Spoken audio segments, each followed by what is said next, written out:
SuperTalk Mississippi media production. Did you know Toyota of Brookhaven has sold more new vehicles the last 2 years than any other dealership in Southwest Mississippi? Come see why. Exit 40 Brookhaven or online at ToyotaBrookhaven.com.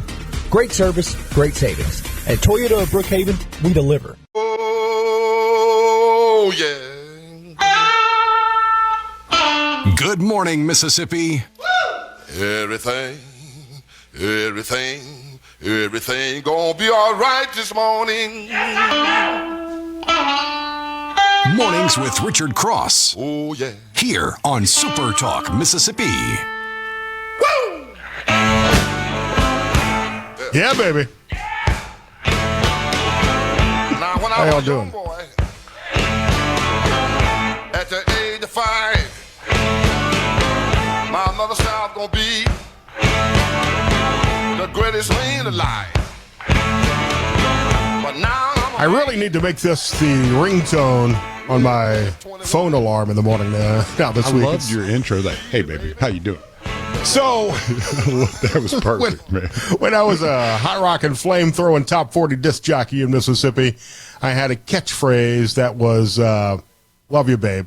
And in Tuscaloosa, when I was there, I think I stole it from our nighttime disc jockey, Louis Linguini. Yes, that was his air name. Louis Linguini. I love it. Who used to say, yeah, baby, all the time. I asked Paul, like, right when I first started, I said, man, should I come up with, like, a handle or a stage name? He goes, no, they already know who you are by now, so they're too late. I said, okay. So, this industry, radio, has gone through so many transformations where we all used to use these really funny fake names like Hollywood Hamilton and stuff like that, and have catchphrases and all these cliches. And now I think for the most part we're pretty real and organic and casual. And sometimes I miss the old morning zoo days from my time on the radio on SL 100 in Hattiesburg and Live 95 on the Gulf Coast. But yeah, so I used to end every phone call on my Hattiesburg radio show with "Love You, Babe."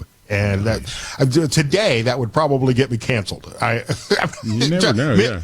Men or women, I would just end the call with "Love you, babe," and it caught on, and that's how people who called into the show would end their phone call as well with "Love you, babe." So it was silly and weird, and the 90s were a weird time, man. The 90s, yeah, I love the 90s. Those are good times. 80s and 90s, yeah, those are great times. So if you're wondering who is this guy on the radio, my name is Scott Sands. I'm filling in for Richard this week. He's on vacation. It's spring break. It's my day 3 here on the morning show on SuperTalk Mississippi. I hope to get through the day without any technical issues this time. I think we finally got this down to a science. Maybe I should knock on fake wood to make sure. My cat Tiger has joined us in the studio, so I think he made a cameo yesterday. I think his tail went across the camera, but with him up here today, he might jump on something. So that's what I'm expecting, and I'm going to try to play some audio today. I think we had some issues with it yesterday. I'll try it again, and I sent you some audio too that we may be able to use throughout the day. This morning, next hour, Marc LeBlond will join us from the American Federation for Children. We'll talk about school choice in Mississippi. Also, the Agriculture Commissioner, Andy Gipson, will join me. We'll talk with him about bird flu in the state. And I don't know. He didn't send me a clip. Maybe he will before time. I saw on his X feed, on his Twitter, that he's releasing an album later this year. Did you know about this? Andy Gipson? Andy Gipson. Doesn't surprise me one bit. He is multifaceted. Is releasing it. It sounds like a gospel and country album. And I asked people to send me a clip, and they haven't yet. Maybe they will before he comes on, because I would love to hear that. He seems like quite a character. Oh, he is. They don't make him like Andy Gipson. He is. He's got so many angles to it. Being an ag commissioner and a brilliant lawyer, politician, and I think he probably stands in front of the pulpit at times and gives a sermon. But he is amazing, and a farmer. I mean, just a good dude. He's always fun and informative, and one of the most unique people that you'll ever get to meet. And I mean that in a great way too. He's just he's got a lot of stuff going on and great ideas. He's always busy. And then you're telling me he's putting out an album. Again, I'm going to have to buy this. I'm not even going to ask for like a freebie. I'm going to support the cause here. Support the cause. Hopefully it's going to a charity, but if he wants to make a little money from him, if he's buying another cow or something with it, I'm in, man. Yes, and you got to eat too. Somebody who is a singer professionally, after 8 o'clock, Ken Block of the band Sister Hazel will join us. They are playing in Biloxi next month at the Crawfish Music Festival with Brett Michaels and Everclear. That's an eclectic lineup of artists on the 27th of April. And Brian Hadad, after 8:30, we'll talk some sports and look at the SEC championship stuff. And you and I could get into that in a couple of minutes as well. I noticed today, as we kind of ease into the morning, I'm going to try to play audio. If it doesn't work, it doesn't work. Today I got you covered. If you just let me know which one you need. Well, I was going to start off because today is National Girl Scouts Day. Working. Is it working? Yeah, man, that's running. All right.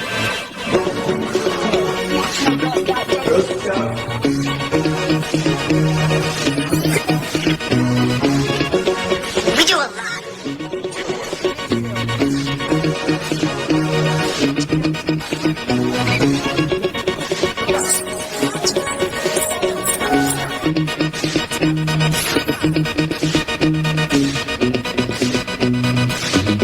So the ironic thing is I can't actually hear again. There we have a text.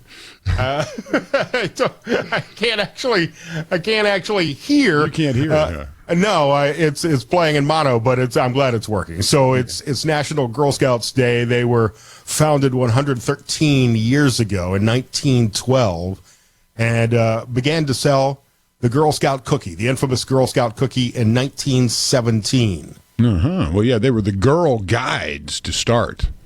Yeah, that was the original name. I think they quickly changed that to the Girl Scouts. And 5 years later, you're telling me they started putting a cookie deal together. Yes. Yeah, and I'm sure the cookie we're enjoying today is quite different than the cookie that was probably baked in the girls' kitchens. Yeah, it didn't last in 1917. Didn't last as long. And I'm sure they were much fresher, probably better ingredients. I know that, and again, I'm not trying to disparage the Girl Scouts of Mississippi, but apparently they're being sued, a class action lawsuit, over the alleged presence of heavy metals and pesticides in Thin Mints and the other cookies. Thin Mints? Don't I know. Say it ain't so.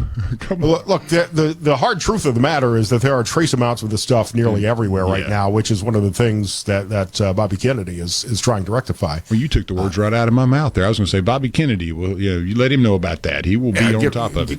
Getting rid of the dyes and the seed oils and flavor is what he's getting rid of. And look, this is coming from a guy.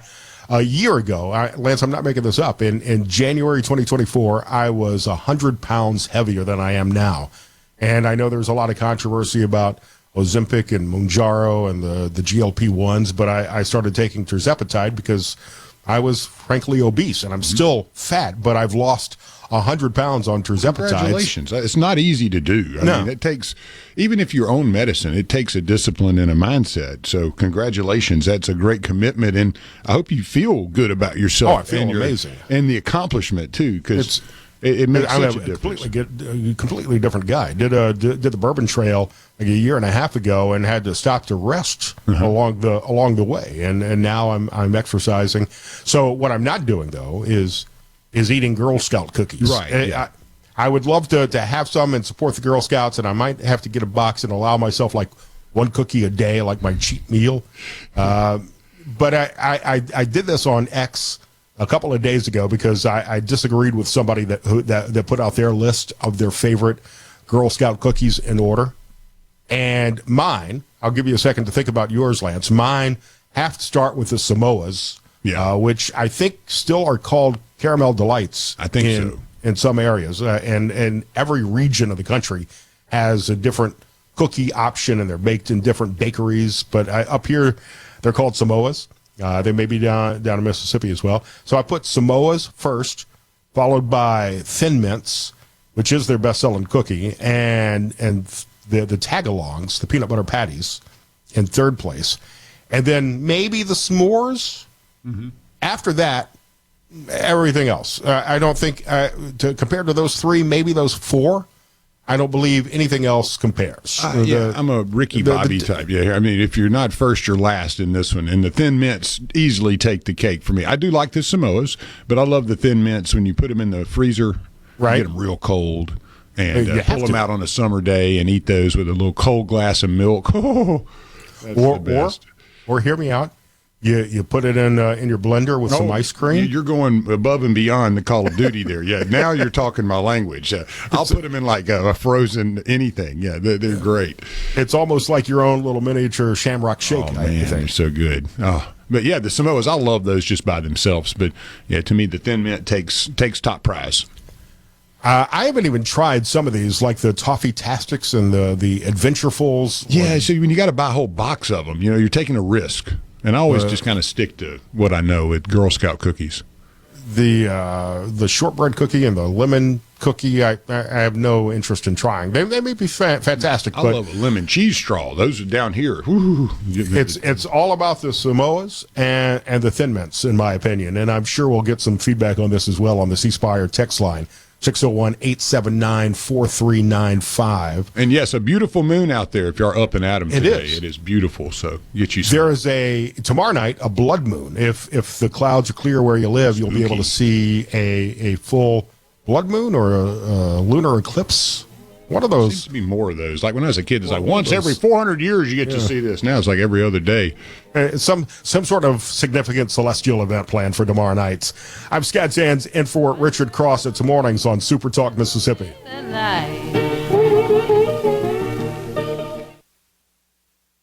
From the Venable Glass. Across the state and across the aisle. Mornings with Richard Cross on Super Talk Mississippi.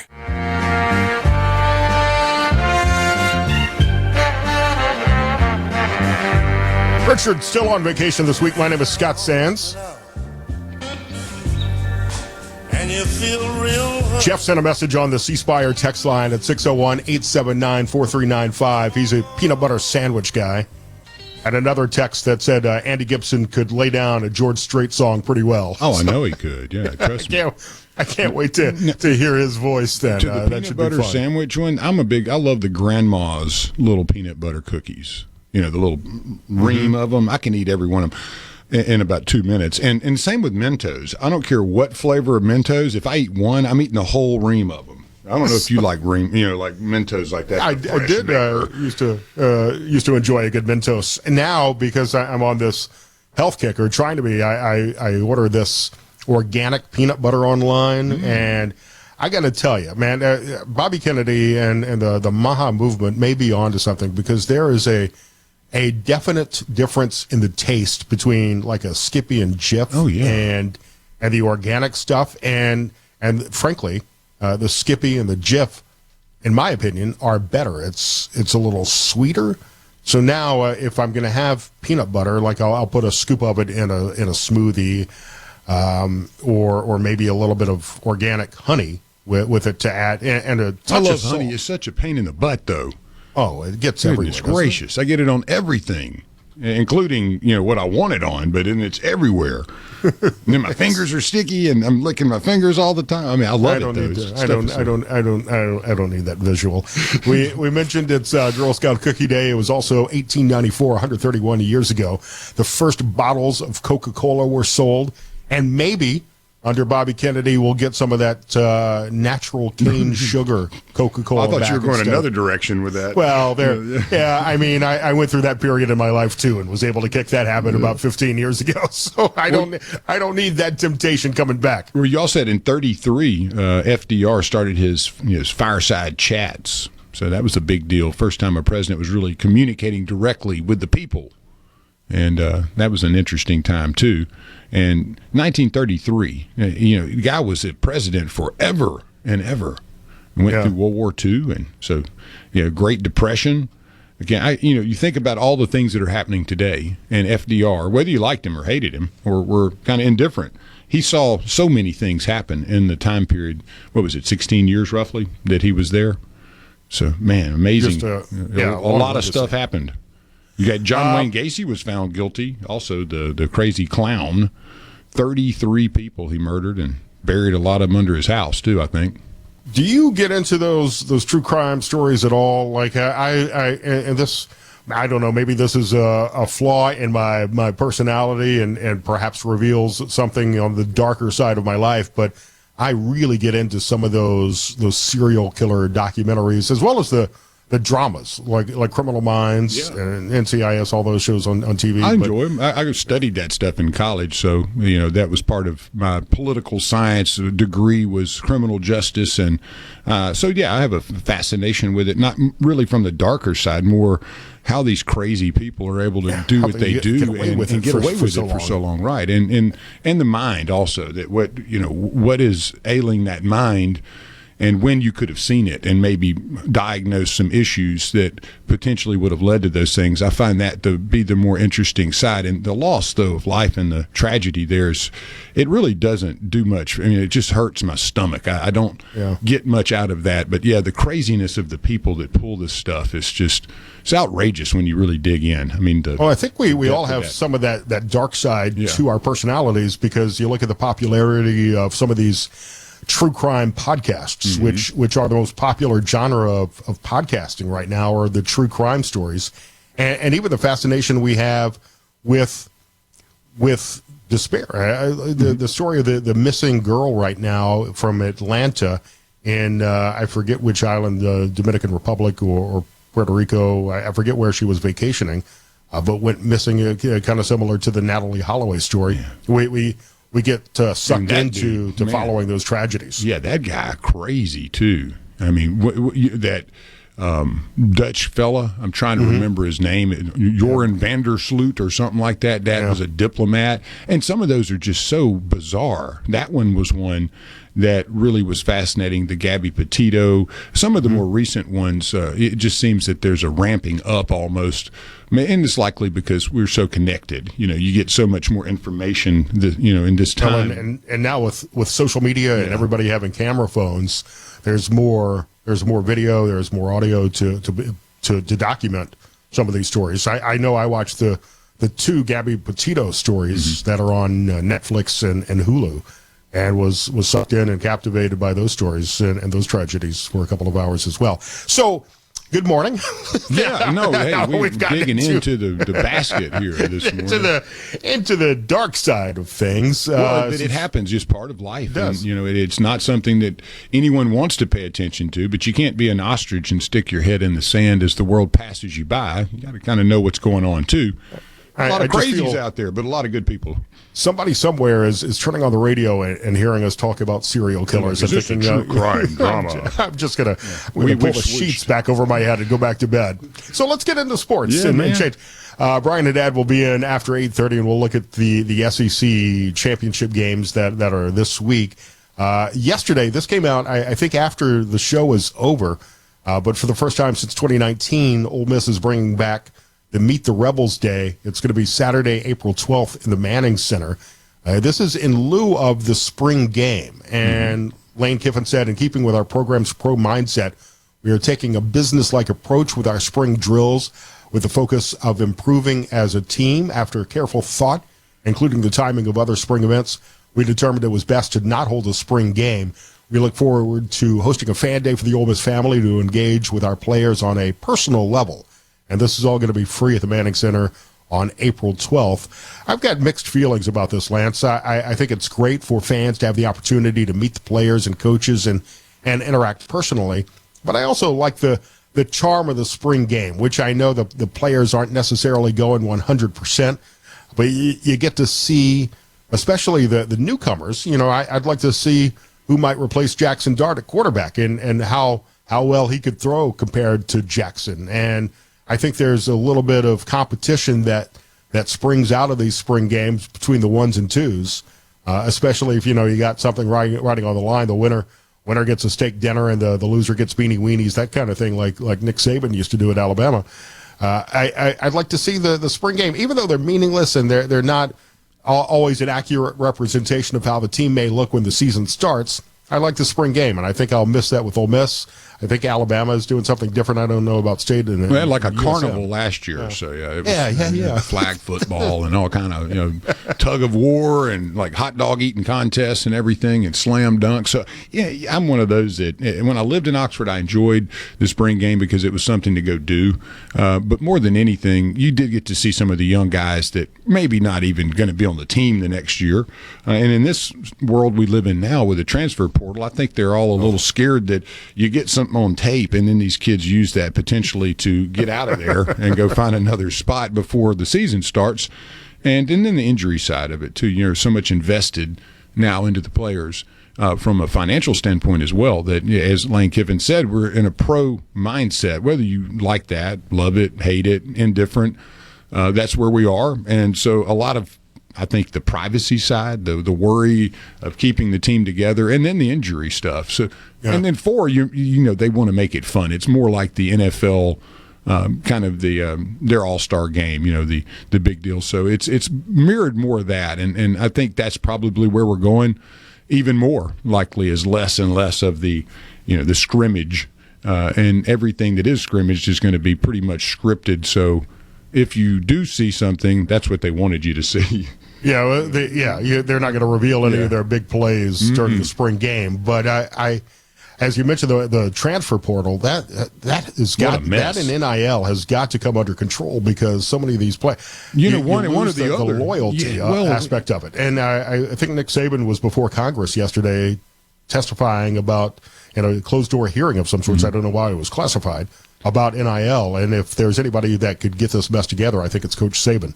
Well, he would definitely be the guy that he was not very for it out of the gate. No. So it wasn't his cup of tea, so to speak. And I'm with him a bit. I don't like the freedom of players to just leave, willy-nilly and have unlimited transfers. I think you need to get back to the one transfer rule. There shouldn't be a lot of gray matter there. It should be very clear. And then because, again, you're investing and people are building contracts and you're putting a lot more financial resources into these players, that I think that there should be a little bit more of a guarantee. But again, that's just me coming from a grown-up standpoint. I can understand how these kids want to take full advantage of it, If you're going to be in the pro mindset, if we're going to give you $1 million to be our quarterback, then you should commit to 3 years with a program. Whatever they work out. Whatever the contract, whatever the contract is. There, that is enforceable and to both parties. And I don't know what the solution is, but it has gotten completely out of control. And as we were talking about yesterday with the Ole Miss fines and how much money is on the line, laying around there, who's $500,000 here, $500,000, that could potentially buy a nice center, a nice offensive guard or something. Yeah, exactly. may not even be enough money to do that. We'll go over some of the lineups before Brian comes in, and a couple of other stories this hour. Super Talk Mississippi, Mornings with Richard Cross. I'm Scott Sands. You go and I'll come with you. Bet your life I won't quit you, little babe. Now, Mornings with Richard Cross. What's up? Let's get the show going. Super Talk Mississippi. See, my mama told me one day, she said, Bobby Rush, she said, why are you so in love with Sue? And can you tell me what Sue do to you? Now y'all know it's hard to tell your mother what Sue do to you. Learn. You know what I mean, don't you? But I sit my mother down, I said, Mama, I said, you don't really want to know what Sue did? She said, yes. I said, Mama, the first time I went by Sue's house, here's what she did. I love it. Mornings with Richard Cross on Super Talk Mississippi. Richard's on spring break vacation this week. My name is Scott Sands. We never did get to any of the sports lineups for this week, and we'll talk more about that with Brian Hadad from SportsTalk Mississippi after 8:30 today. Big story yesterday has to do with golf, and Tiger Woods announced that he had ruptured his Achilles and would be out of the Masters and perhaps other major championships. On his social media, he began to say, as I began to ramp up my own training and practice at home, felt a sharp pain in my left Achilles, which was deemed to be ruptured. He had a minimally invasive tendon repair surgery that the doctor said went smoothly, but that recovery time has got to be months. Yeah, the new techniques are much better, that's for sure. But an Achilles rupture in golf, I don't know if you're a golfer, but you're not going far. Yeah, with an Achilles. Very bad golfer. I love to play. I love to be out there on a beautiful course and get some fresh air, smoke a cigar, have a cold beer. But I am really bad. My favorite shot is the worm burner. When you top it real good and it just blazes a path of dead grass for about 100 yards in front of you. I love those. No, I'm kidding.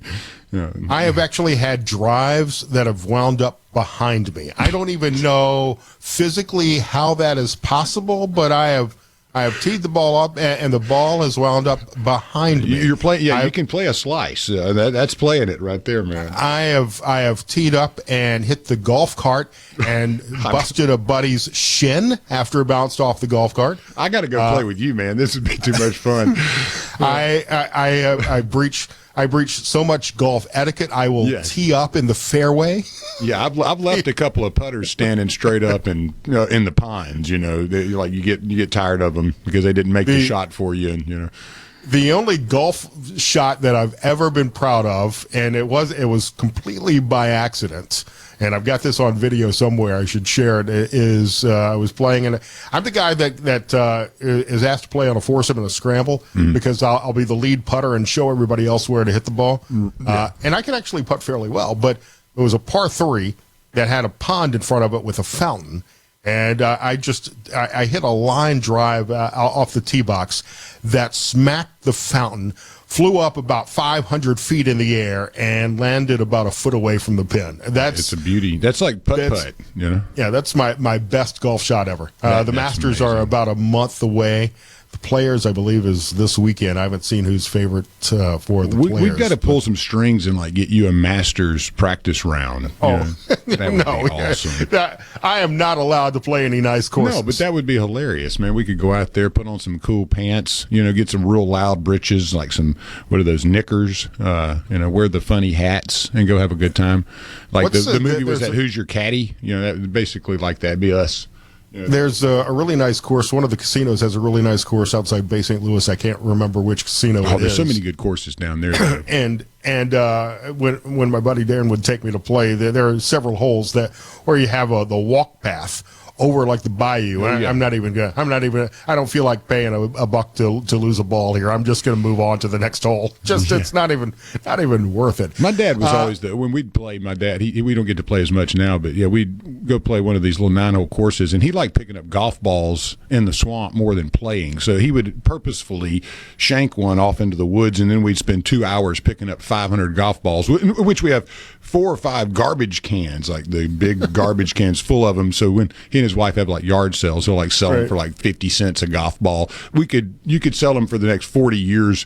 We'll never run out of golf balls. I just buy the cheap balls, the Costco balls, because if I hit one into the woods, I'm not. My nephew will go by and say, "Papa, can I get some golf balls?" And my dad's like, "Yeah, get whatever you want." I mean, you don't even know they're gone. So, well, we did have a baseball score too. I did want to run through quickly because I know folks are interested. Ole Miss guys smoked last night, absolutely smoked by South Alabama. South Alabama came in and put it on them 14-5. South Alabama had 14 hits.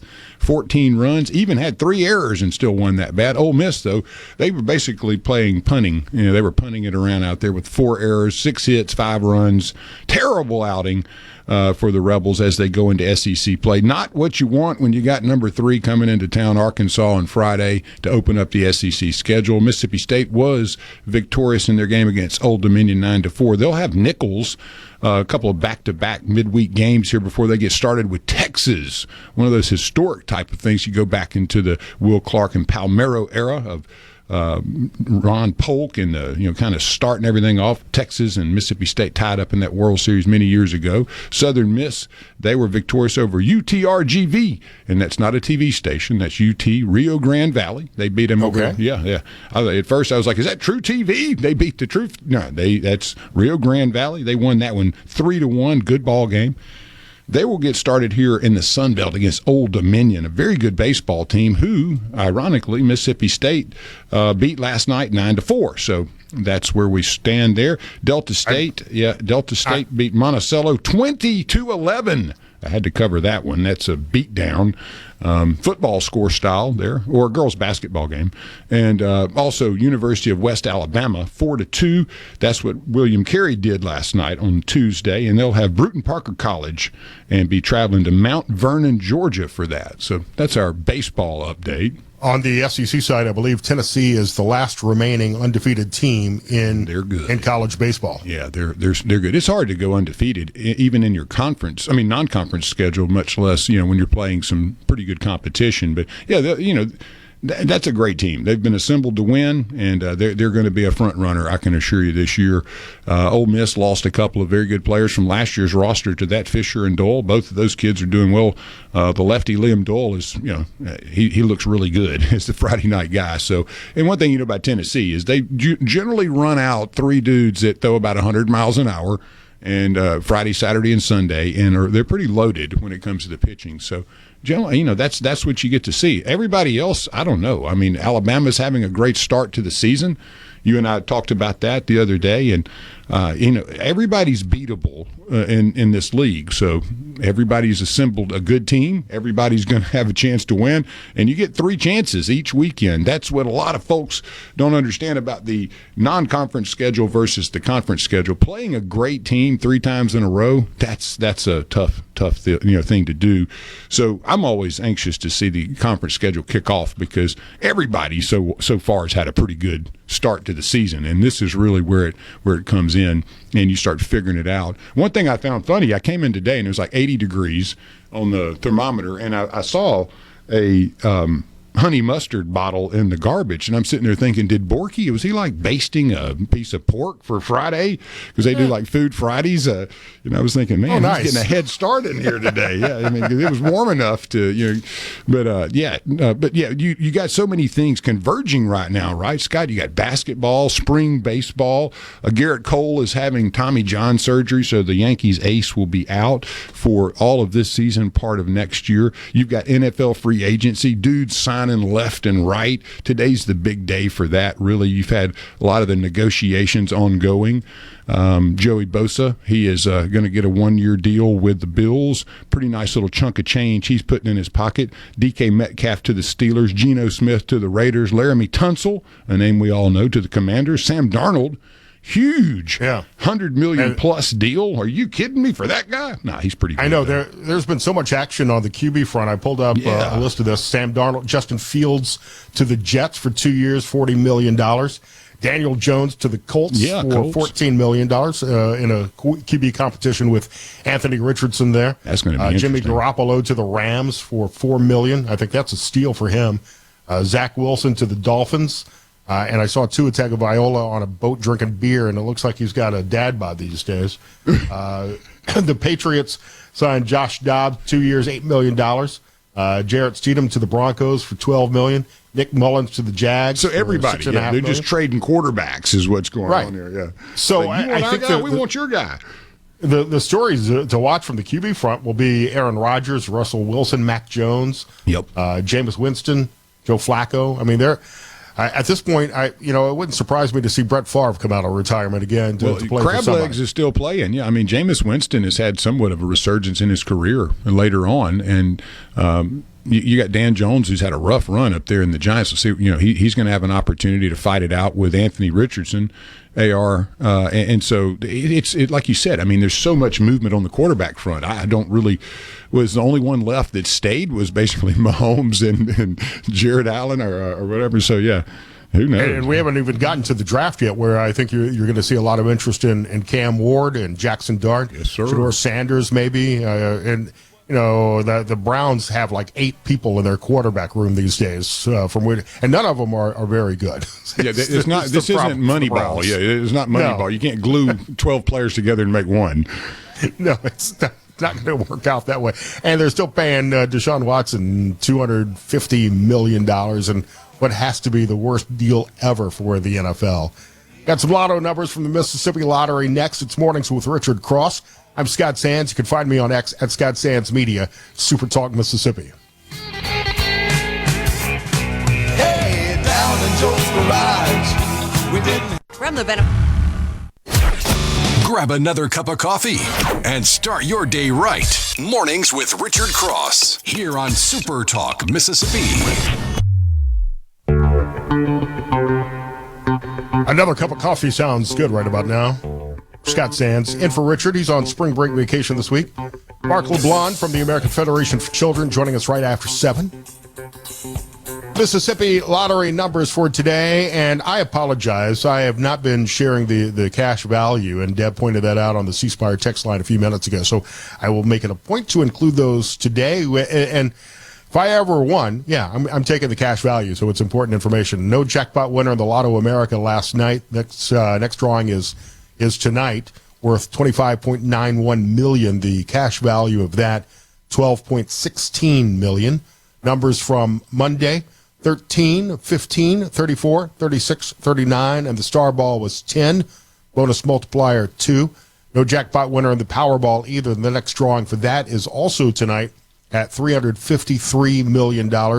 Cash value, $165.7 million, which is a good chunk of change. Numbers from Monday night: 17, 40, 47, 50, 55, Powerball 6, and the multiplier also 2. Double play numbers from Monday were 41, 42, 46, 48, 59, Powerball 3. Next drawing in the Mega Millions is Friday night. No jackpot winner there yet either. $277 million. Estimated cash value, $129.5 million. Numbers from last night were 1, 19, 26, 38, 69, and the Mega Ball 15. Megaplier multiplier there was 3. No jackpot winner in the Mississippi Match 5. Jackpot tonight, $507,000. Tuesday night's drawing, 6, 22, 28, 30, 31. A lot of numbers to throw out there, and no winners. Next drawing again for the Lotto America is tonight, $25.91 million, $12.16 million payout, cash value there. Powerball jackpot tonight, $353 million. And the next drawing for Mega Millions is Friday night, $277 million. Big changes, mega changes coming to Mega Millions, and they mean mega excitement for Mississippi Lottery players. Starting on April 5th, jackpots starting at $50 million. Faster growing jackpots, built-in multipliers on every play, boosting non-jackpot prizes up to $10 million. And no more break-even prizes. Every win is worth at least twice the cost of play. And when the first enhanced drawing happens on April 8th, each play will cost $5. Since launching in Mississippi, Mega Millions has created multiple big winners and over 1,300 new millionaires nationally since 2017.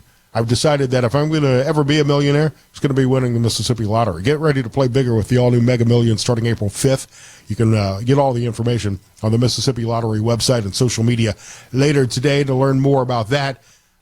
Tuesday winners, and we got a bunch of them. It's good to see so many winners popping up in the Mississippi Lottery. In the Cash 4, a Louisville woman won $843 on a ticket from Fair Oil. A Lexington man won $2,600 on a ticket from Germantown Market in Canton. Jackson man won $2,700 on the ticket from Breyer's Food Mart. And a Social man won $4,400 on a ticket from Robinwood One Stop. Meanwhile, in the Cash Pop winners, Purvis woman won $1,000 on a ticket from Fleetway. Bay Springs man won $1,000 on a ticket from Fast Stop 4. A bunch of winners in the Match 5. 5 winners, oddly enough, in the Match 5. Hamilton, Alabama man won $800. Branded woman, also $800. Morton woman won $800 from a mini Food Mart in Forest. Taylor woman, $806 on a ticket from a Kroger in Oxford. And in Oxford, a man won $1,000 on a ticket from the Brittany store in Oxford. $10 Extreme Payday winner. A Gulfport woman won $2,500 from a ticket at Tobacco and Beer Discount House in Gulfport. All right, now I'm waiting for you here. This was the one coming on the 2,200 time cash, the first one. Escatapa? There you go. Escatapa is an easy one. Yeah. I think I screwed up Soche, though. I don't think you got that one. Soche. No, I got Soche right. Yeah. Pontotoc man won $1,000 on a ticket from Murphy Oil. Bay Springs man won $1,000 on a ticket from Bay Springs Red Apple Truck Stop in Bay Springs. And a Meridian man won $1,000 on a ticket from Hampton Shell in Meridian. Seems like that tobacco and beer discount house place gets a lot of winners. Maybe it's just this week, but they seem to be hitting. I don't know if it's the same Sign one. of the I can't remember times. the location. You got to have your tobacco and beer, and might as well get your ticket while you're there. Right. I mean, you got to grab both if you're there. It's a good spot to get it, apparently. And if you had fried chicken at the same place, just the trifecta, right? Tobacco, beer, and fried chicken? Come on. Now that you can ship wine into the state, I assume... Send me some of that Ernest and Julio Gallo. I want the big jug, yeah. I assume you could ship beer out of the state. I should have ordered some Mississippi. I'm very excited. I got an alert on my phone a few minutes ago. The Mississippi bourbon I ordered is supposed to be delivered today. I can't wait to try that. Which one did you go with? I did the Cathead Distillery. Yeah, Old Soul. I did not get the Old Soul. It wasn't available online. I got the whatever their high end single barrel high proof 130 proof was. So I'm gonna hopefully get the full flavor stuff. I can't wait to try that responsibly after the show. Of course, with your cat. Right, with just Tiger and I have a little shot. Playing online poker and enjoying a nice sip of bourbon. Maybe a cigar if it's warm enough to get sit you a mobile outside betting app, right? Right. We've got SuperTalk Mississippi News and Fox News at the top of the hour. And Marc LeBlond from the American Federation for Children will talk school choice right after 7 o'clock here on SuperTalk Mississippi. The views and opinions expressed by the hosts, guests, and callers on this show are not the opinions of TeleSouth Communications, its management, or advertisers. Take a deep dive into the news and debates driving the day, all on your ride to work. Mornings with Richard Cross, SuperTalk Mississippi.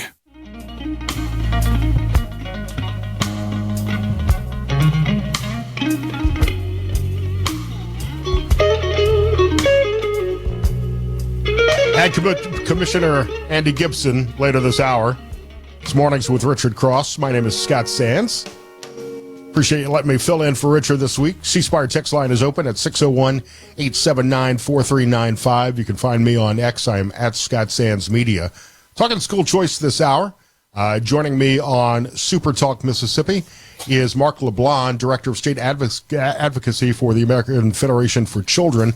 And Marc, as we start this, kind of a big story last night as the Department of Education announced it's cutting about 50% of its workforce as President Trump and the administration look to eliminate the agency altogether. Let's start there with these layoffs of 4,100 people in the Department of Education. That's right, Scott, and thank you for having me on.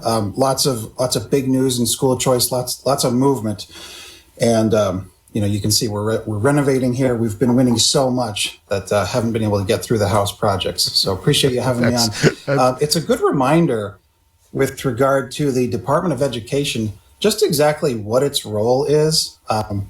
What purpose does it serve? How has it served the American people? How has it served Mississippians? The Department of Ed was founded in 1979 during the Carter era. And what people don't realize is it accounts for less than 10% of all education spending. Most of the spending and most of the action and the activity is at the state and local levels where it should be. And so what we're seeing with President Trump and with Secretary McMahon, this rolling back and scaling back of bureaucracy and scaling back of what the federal government is doing and what the U.S. Department of Education is doing is really a good thing as we return the power to the states, to localities, and ultimately to parents where it should be. I think so many parents just want the option of where their kids are educated. And I know that there are concerns about disparity, but I think we're seeing that already today. We sure are, Scott. And I mean, speaking of disparity, we just saw the NAEP scores come out, a month and a half ago, showing just devastating results for for parents and students as a result of the responses to the COVID pandemic.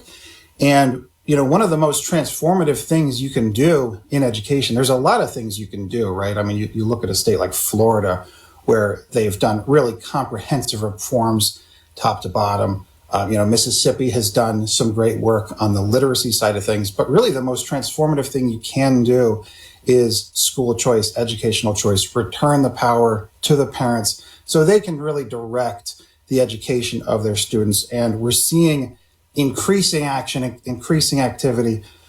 We've saw wins just this legislative session in Tennessee, in Idaho, in Wyoming. President Trump is getting on board. President Trump is getting active in these states. He's tweeting at Idaho. He's tweeting at Wyoming. School choice is really it's a winning issue. It's a conservative issue, and it's a no-brainer for students and families. In Mississippi right now, some of the opponents to school choice say that we're sending public funds to private schools, but there's no accountability there. I would argue, and tell me where I'm wrong with this, is that the accountability is not there today because we're seeing just a poor quality of education at the state level and with many states where our kids just aren't getting the education that they deserve for the amount of money that we're sending to these schools and the teachers.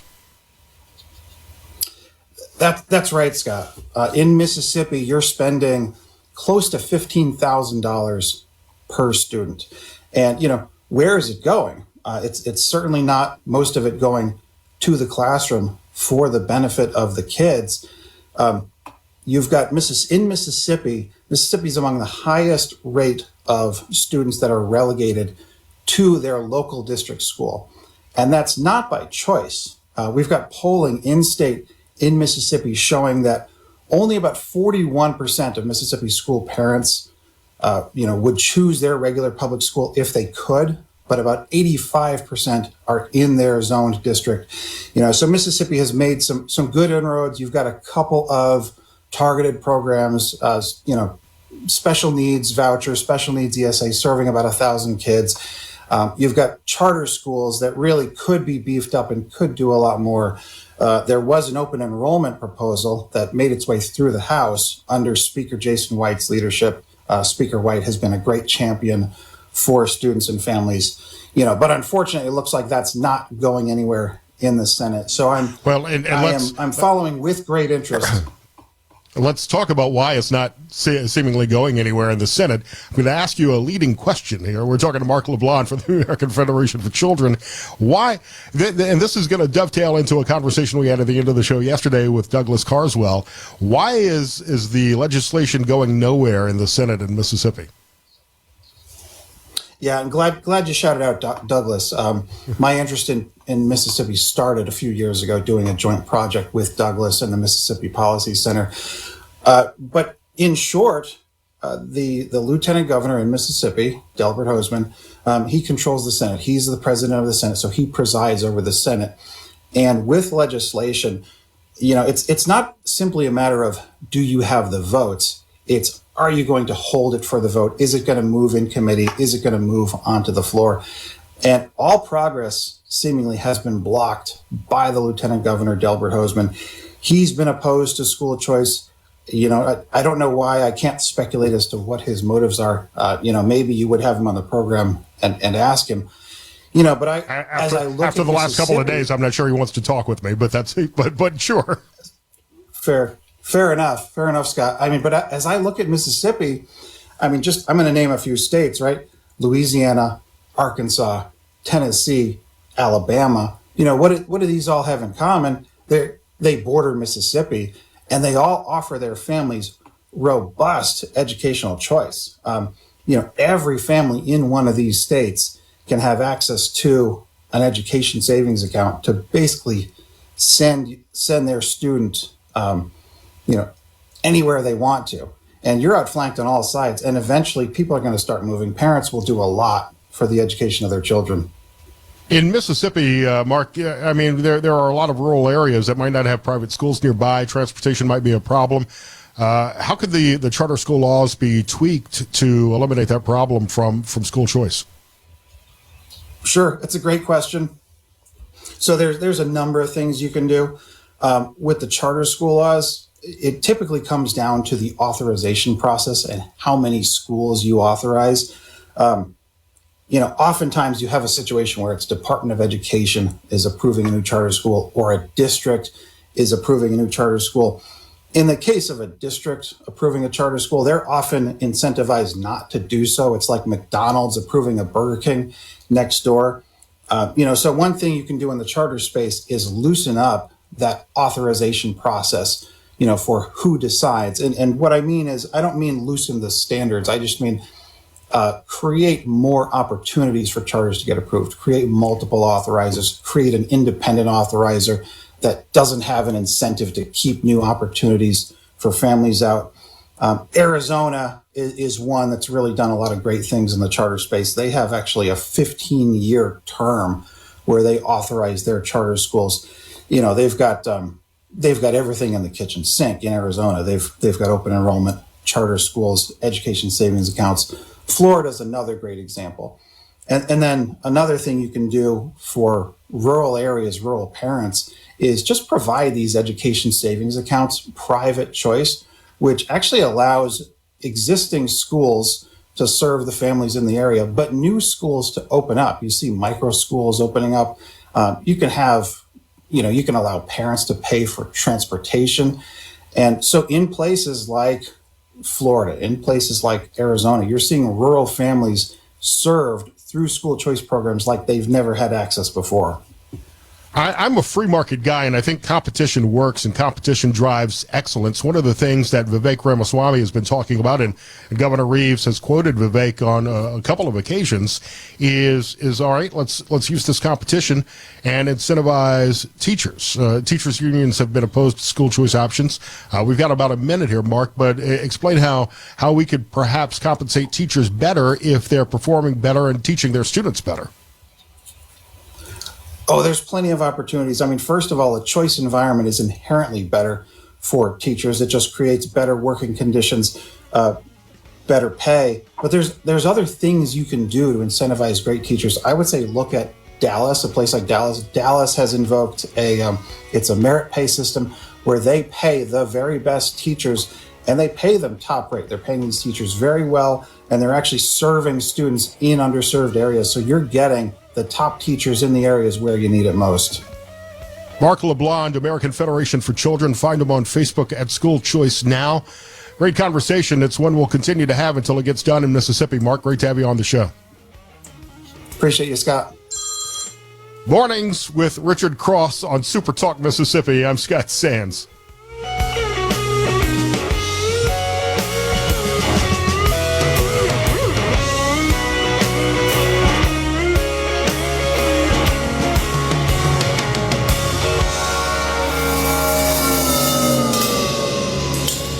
From the Venable.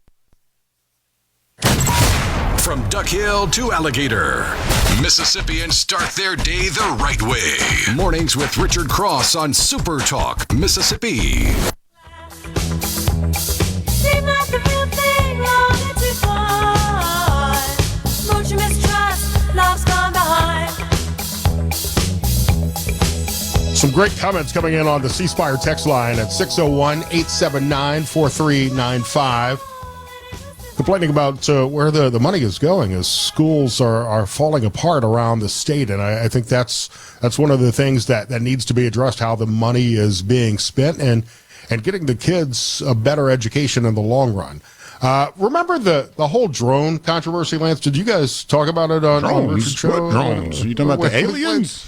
Yeah, when that whole thing was going. So there's a CBS News 60 Minutes investigation into the drones, and Senator Roger Wicker is part of this story that CBS is putting together. And after like 5,000 tips of reported drone sightings over the course of several weeks in Jersey and a few other states, the Trump administration said they weren't the enemy, pointed to research flights, local drone enthusiasts. The Biden administration said there was apparently nothing nefarious about this, And Caroline Leavitt, in literally her first press conference as press secretary for Donald Trump, said after research and study, the drones that were flying over New Jersey in large numbers were authorized to be flown by the FAA for research and various other reasons. Many of these drones also hobbyists, recreational and private individuals that enjoy flying drones, and it got worse due to curiosity. This was not the enemy.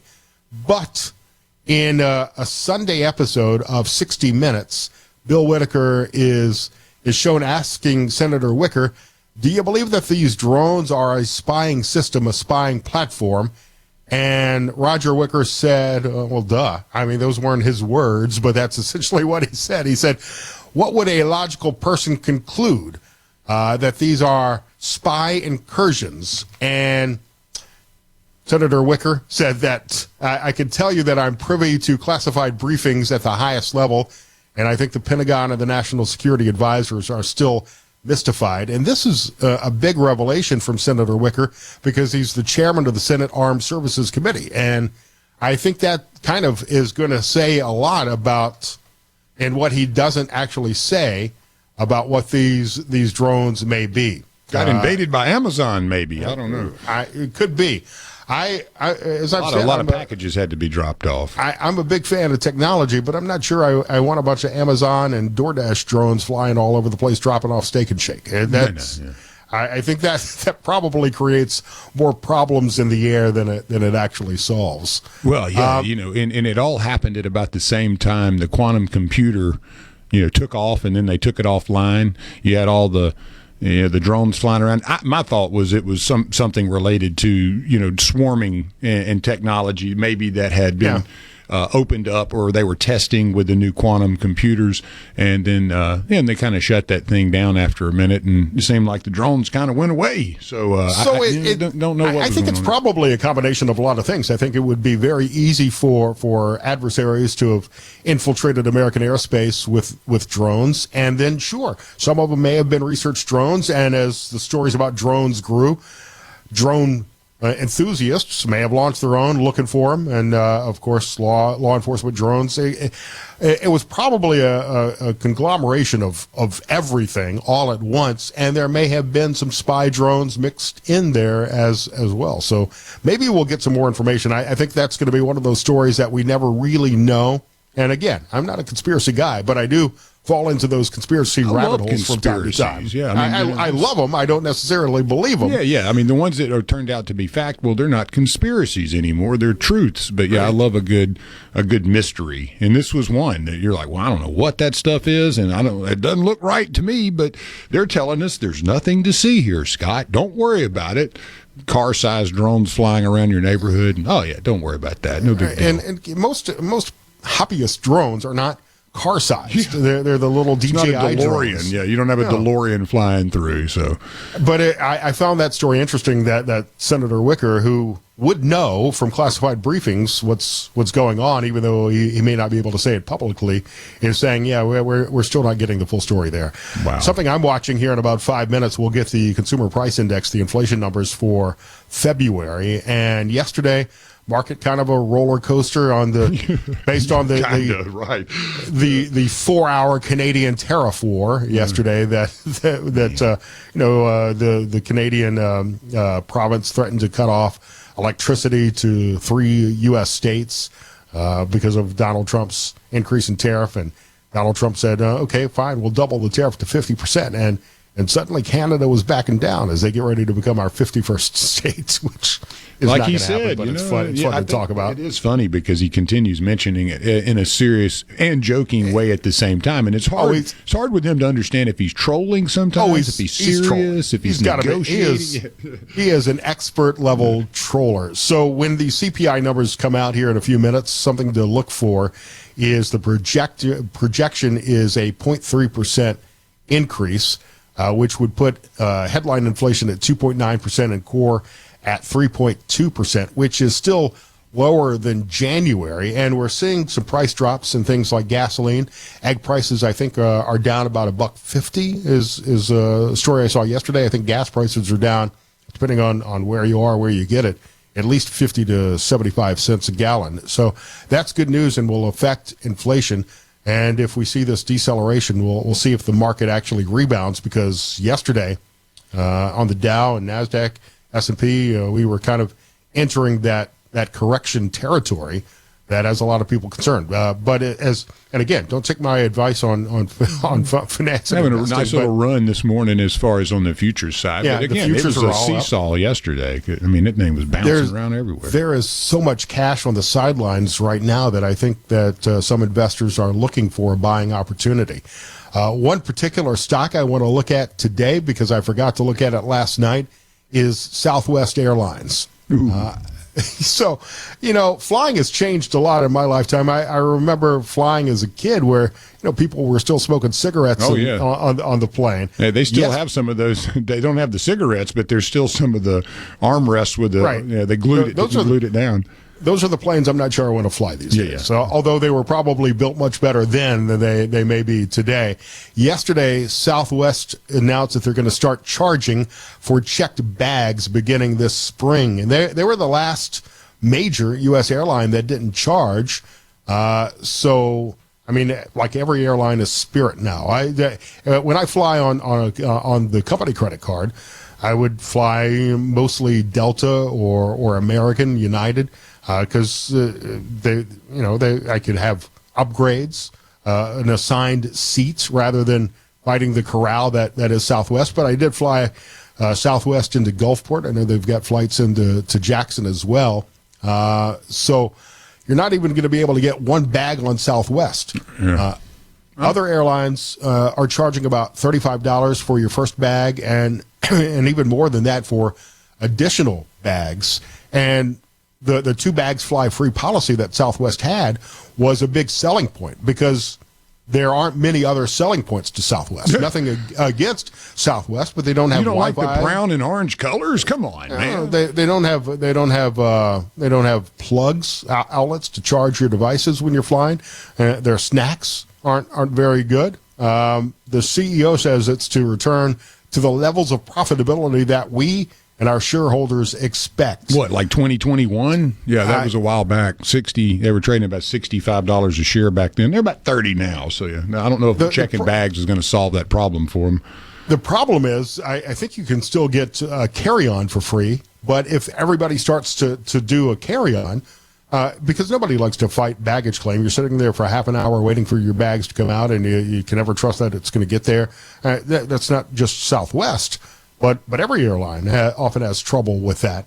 The space is going to run out quickly for carry-ons. If you're traveling for a 3-day Southwest getaway, you could probably get away with that one carry-on, but space goes fast. Yeah, well, and if you're the CEO, just rude. Yeah, well, and the CEO, if you're looking at that stock price too, it's got what do you call it, descending pennant kind of, so it's right. It's a bear pennant. Yeah, right. So it's going to break out one way or the other. It's either going to bust out of the top of that at this around $34 range, or it's going to continue and break below the 24. So what they're trying to do here is, and obviously try to create momentum on the upside by creating more revenue. But we'll see if that has any kind of impact, because the market did not necessarily – it jumped a bit yesterday on Southwest, but a little flat in pre-market. So some of the good news, it may be wearing off quickly. You never know with this stuff, though, right? You just never know. One of the responses I loved was Amtrak posted on X and their Facebook page. Amtrak said, guess we're the only ones doing free baggage now. On Amtrak, you get 1 personal and 2 carry-on items for free on Amtrak. The problem is, and I used to love taking Amtrak to New Orleans from Hattiesburg and from the coast, because you didn't have to worry about a car. You could get dropped off fairly close, take a cab to your hotel. I've traveled Mobile to New Orleans, Indianapolis to Chicago on Amtrak. But if you wanted to go, like if I wanted to go from Toledo to Gulfport on Amtrak, that's going to take me like 51 hours to get there. Start last week on that. Right. So it kind of ruins that little weekend getaway plan. But there's nothing. I love traveling by Amtrak, actually. I haven't done it in a long time, but it's very relaxing and scenic along the way. So maybe we'll see a bump in Amtrak. But I just don't think anybody thinks about Amtrak when they're traveling these days. Ag Commissioner Andy Gipson will join us next here on Super Talk Mississippi. I'm Scott Sands. segment of Mornings with Richard Cross is brought to you by Covington County Hospital in Collins, where your health matters. Good morning, Mississippi. You're starting your day off right. Welcome to Mornings with Richard Cross here on SuperTalk, Mississippi.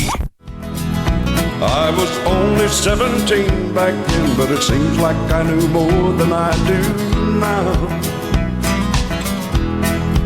I can't say he didn't tell me this city. How y'all doing?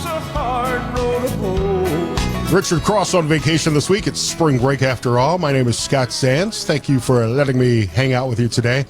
I had mentioned before the break, waiting for the 8:30 inflation numbers, the CPI numbers, and they came in lower than expected.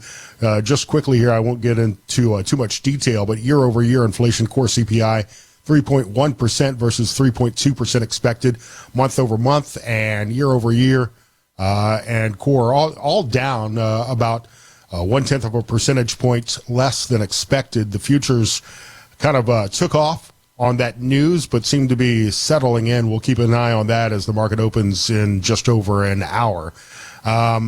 Next hour, too, Ken Block, lead singer of Sister Hazel, will join us. They're performing in Biloxi as part of the Crawfish Music Festival in April. But now we're joined by Ag and Commerce Commissioner Andy Gipson. Commissioner, it's nice to meet you. How are you, sir?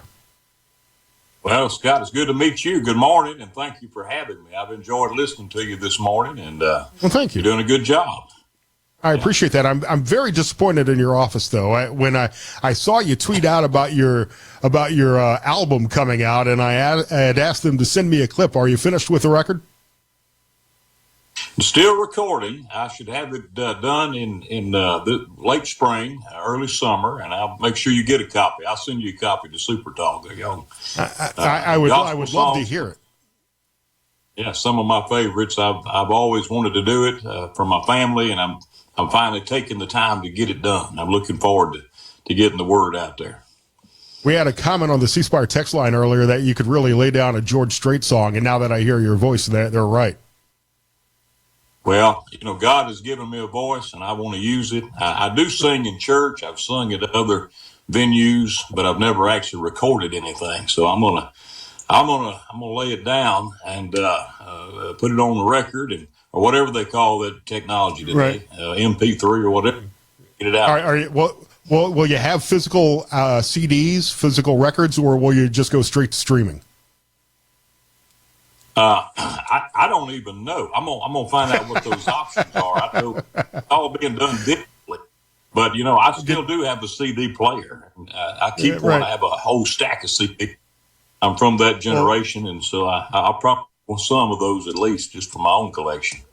Well, we'll talk about this with Ken next hour, but you could get on Spotify and make like 0.00001 penny for every stream. You'll make a lot more money with physical CDs. Okay. Well, thank you. I appreciate it. It's my advice. Just my advice. You taught me something this morning, so you're doing a really good job. Thank you. Thank you.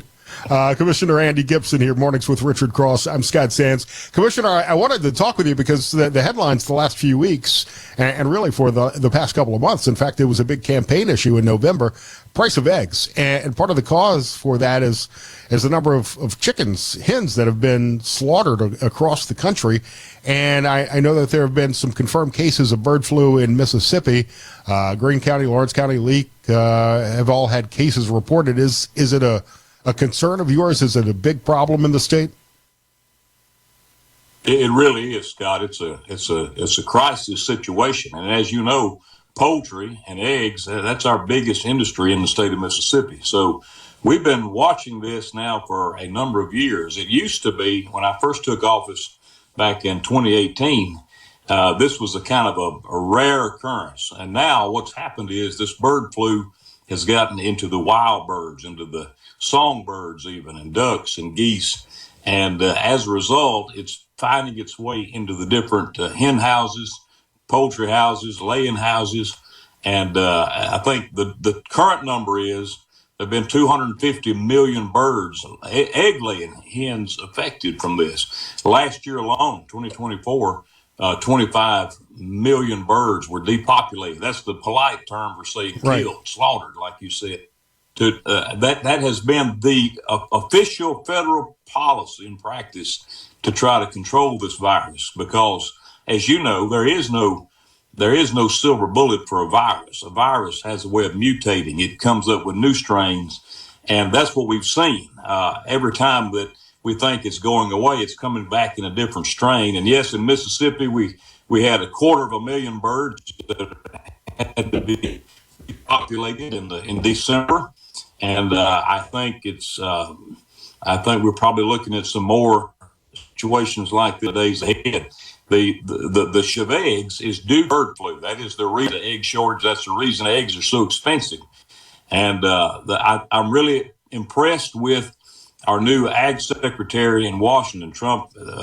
President Trump has selected Brooke Rollins as our agriculture secretary. She came out end of February with a 5-point plan to combat bird flu and to repopulate our egg laying production here in this country. And that's a breath of fresh air, frankly, because the last 4 years under the Biden administration, nobody's said anything or done anything, just kind of dealt with it and, killed all these birds. And it's not getting any better. And the old saying, you keep doing what you've been doing, you're going to keep getting what you've been getting. And I'm really impressed with her plan. The most important part of her plan is coming up with the state-of-the-art best practices to protect these houses from any infiltration of the virus, biosecurity. And they've had a pilot project on this. It's had great success. Out of 500 houses that were put to the best practices, only one house had an infection of the virus within it. So I think that's the best case scenario for us as we look to the future. And, it can't happen soon enough, because egg prices has kind of been the front line of inflation here. Right. And it's hurting our farmers. Anybody. Our farmers have been suffering with this for years. So we got to get it done. We got to get this. It seems like the egg prices have come down in the last couple of weeks by about $1.50, depending on where you are. And I don't. How do you keep the bird flu out of the hen houses? You can't put up the glass walls. You can't make them wear masks. You can't make them stand 6 feet apart in the store and not go to bars and restaurants after 9 o'clock. How do you stop the spread of the bird flu? Well, the best way to stop it is to seal it off and to prevent, for example, wild bird droppings. Even getting on a worker's boot, walking in that house, just the smallest presence of that virus can spread like wildfire. So having biosecurity, top-notch biosecurity, is our best defense. And I think that this ag secretary, I was in Washington last week, meeting with her and the Trump administration. They're very serious. There's no more important issue they're working on than this egg shortage and fighting and beating the bird flu. Maybe this is probably a dumb question. Maybe I'm just ignorant, but when I lived in Laurel, I don't remember hearing about this. Is this a relatively new problem in the poultry industry? It's been out there for at least a decade, but it used to be that it was only a cool season event, a wintertime event, like a lot of flu. Yeah, they would catch a cold. Now it is mutated to a point that it is surviving in the hot weather. So it had not really affected us here in Mississippi like it had other parts of the country. But now all 50 states, at least the lower 48, have been affected with this, and it's persisting through the summer months, and that is why you've seen so much about it in the news lately. It's everywhere. And it also hurts our trade. Every time we get one case of bird flu in Mississippi, even if we kill every bird that's affected and we know we have no more virus here, other countries around the world put a ban on the import of our poultry products, egg products. And we've been suffering from this for at least 5 or 6 years. It's gotten worse in the last 2 or 3. And recently, as you know, it mutated in a way that it became present in dairy cattle out west. So we know it can find a host within cattle, live cattle, and that has affected some dairies out west. We've not found it in cattle in Mississippi. Thank God for that. But we continue to watch it.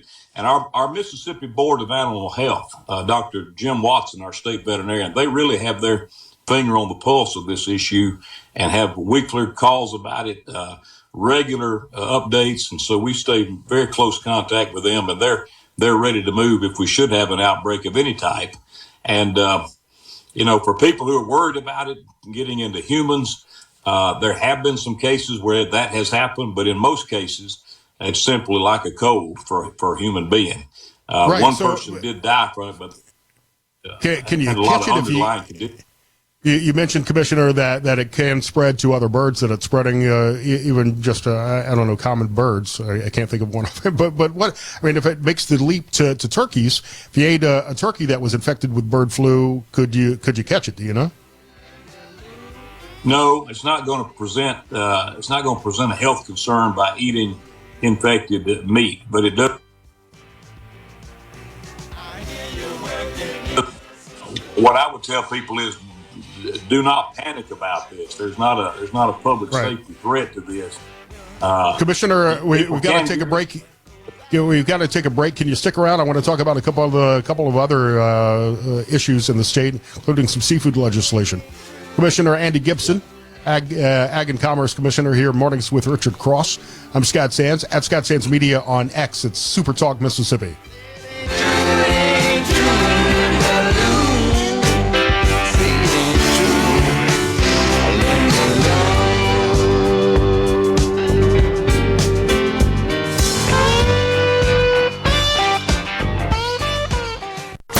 Want to know what's being said in the halls of the Capitol? You're in the right place. Mornings with Richard Cross continues on SuperTalk Mississippi.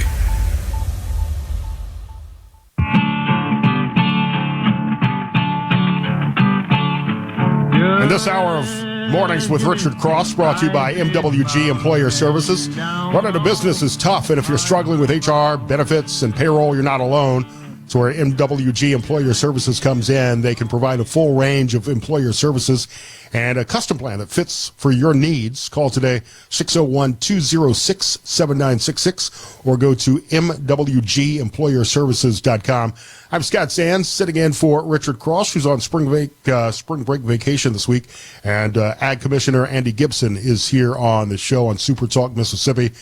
Commissioner, it's great to have you here. I appreciate all of your time.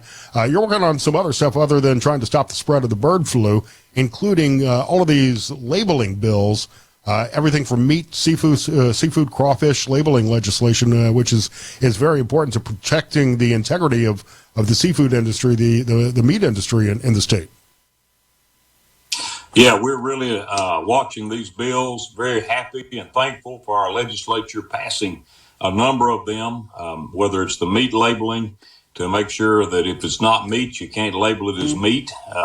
That's happening in House Bill, one of the House bills that's coming into conference right now, authored by Vince Mango, State Representative Vice Chairman Vince Mango. We got a bill by Chairman Bill Pygott, House Bill 1006, that would ban cultivated meat products. That's the artificial lab-grown meat that you've been hearing about in the news, kind of science fiction type stuff there. Yeah, that scares me. I love a good steak. I'm not sure I want it grown in a Petri dish. You don't want that. No, you don't. I don't either. Neither do the people of Mississippi. Now, Florida banned it last year, so we're hoping to follow their lead and to get that done here in Mississippi. And then for our folks on the Gulf Coast and anyone who loves Gulf Coast seafood, House Bill 602.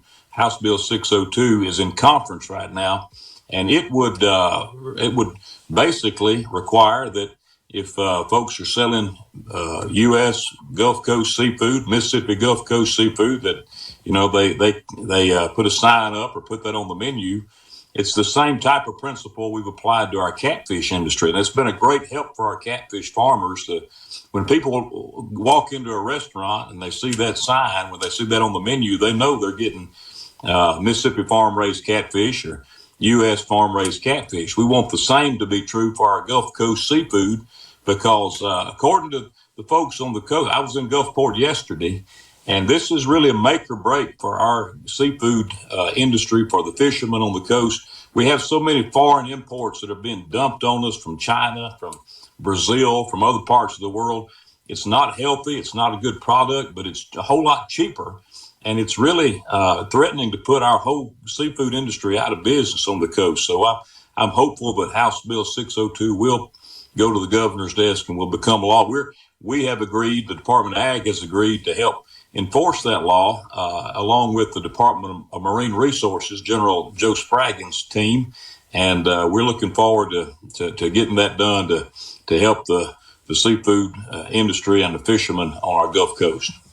You know, we've talked about this a couple of times here this week, and to me it seems like, and I understand that there may be some costs involved in changing the labels and for restaurants to promote the fact that they've got Gulf Coast seafood. But if I'm a restaurant owner anywhere in the state or in the South, I'm going to want to make sure that I tell people, hey, I've got Gulf shrimp, I've got.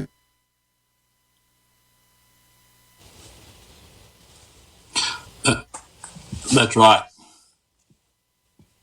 Go ahead and answer that. Exactly right. Yes, sir. I think we have a technical difficulty here. Yeah, sorry about that. The costs are minimal. They're really not costs at all. It's a matter of disclosing to the customer whether you're getting Gulf Coast seafood or whether you're not. And so the costs are minimal. The requirements are minimal. We've already had success with it in a catfish industry, like catfish farmers and restaurants serving catfish. So it's really a common sense type thing. It's a positive statement. If someone walks into the store and sees that sign, seafood, Gulf fresh seafood, they know they're getting the real deal as opposed to some foreign import. Yes, sir. We had a little. I think our next guest is causing a technical difficulty with the lines getting crossed. Anything else you want to add to that, though, as far as the labeling and what needs to be done now to protect that industry from further having issues in which you have to worry? Absolutely. This bill, House Bill 602, would simply allow for inspections at any restaurant serving seafood. And it's still the restaurant's decision. If they want to sell foreign seafood, they can do that. But if they're going to sell Gulf fresh seafood, Gulf Coast seafood, they put a sign up saying that to be the fact. And our folks, or the Department of Marine Resources inspectors, will come in and just make sure that that is in fact the truth. And if there's no issue, there's no added cost or anything. It's a matter of consumers' right to know what they're buying. People, given the choice, they want to buy local product. They want to buy Gulf Coast seafood as opposed to something from Vietnam or from China. Yes, sir. I think that's really part of it. Well, we're about to hit a break here. Commissioners, always a pleasure to have you. Always share such great information. I hope you have a wonderful week. I see you're in a car. Be careful, and let us know when that gospel album gets kicking because we're ready for it. We'll do it. Thank you. God bless you. Have a great week, man. You too. Thank you, sir.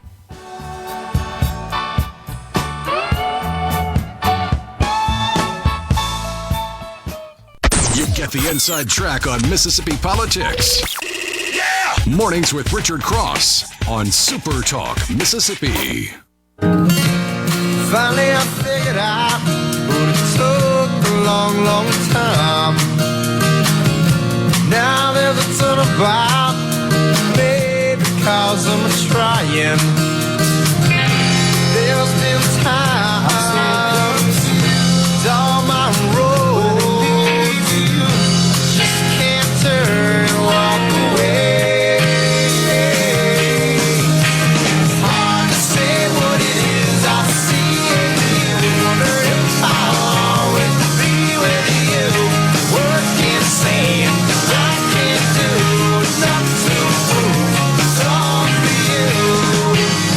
That song always takes me back to a happy place. It's Sister Hazel, All For You.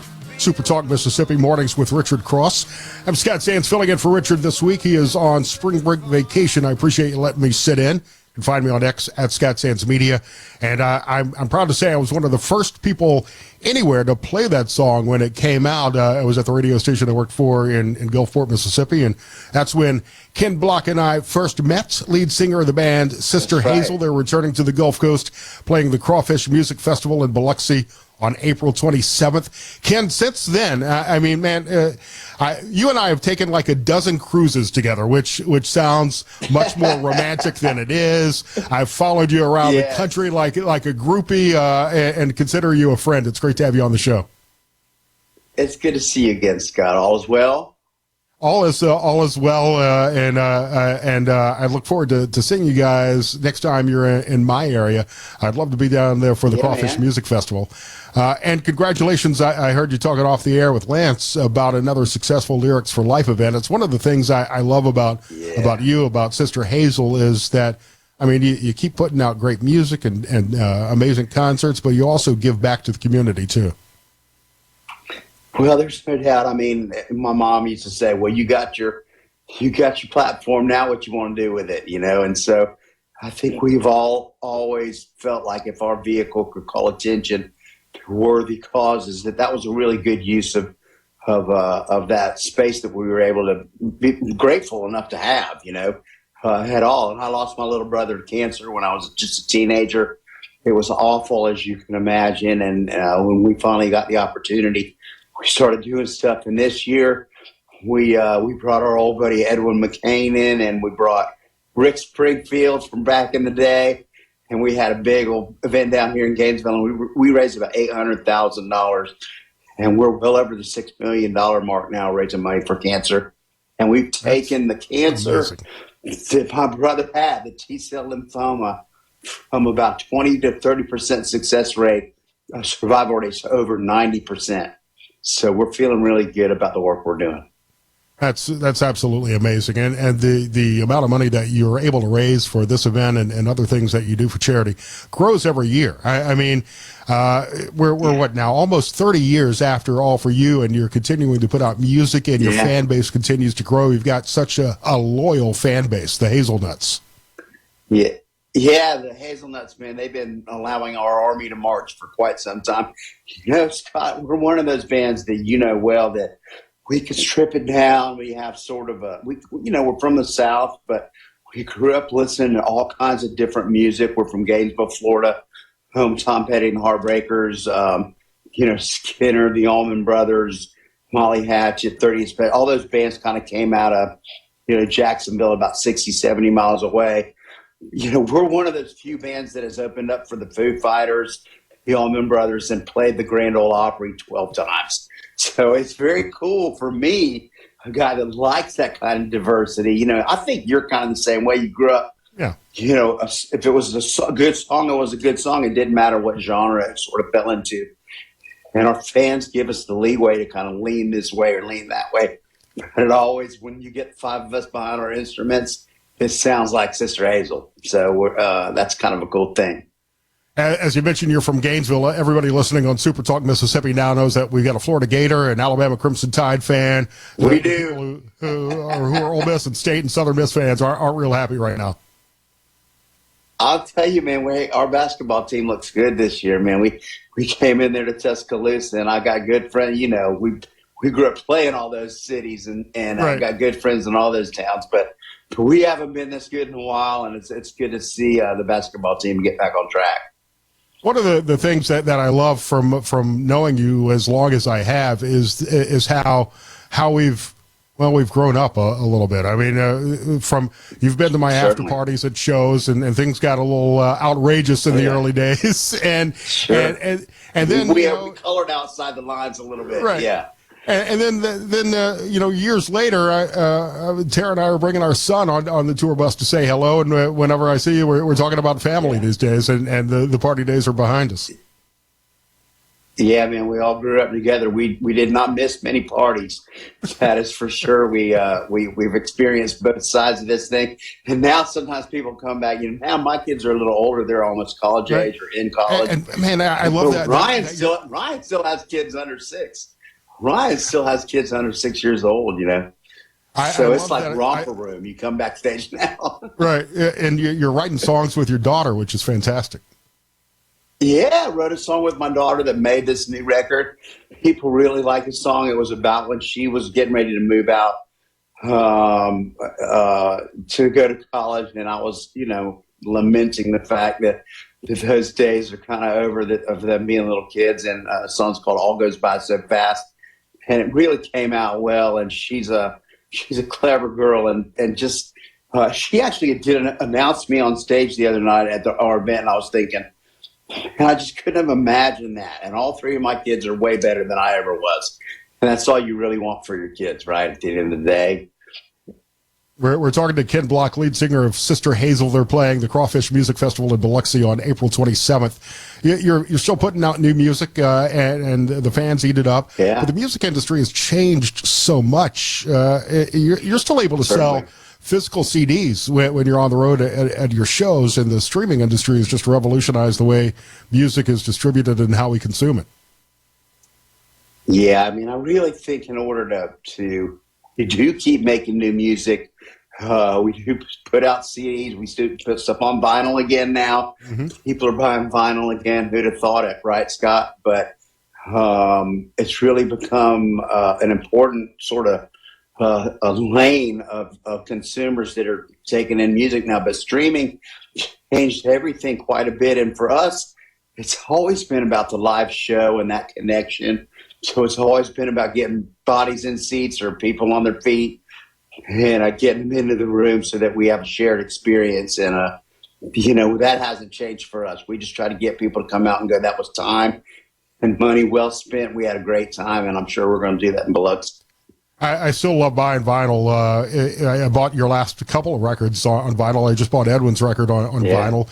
I have nothing to play it on, but I like having the actual. I've got to find a turntable somewhere and set that up. But even so, there's something about our generation. Guys our age, we're the only people that have ever lived on this planet or ever will that had an analog childhood and a digital adulthood.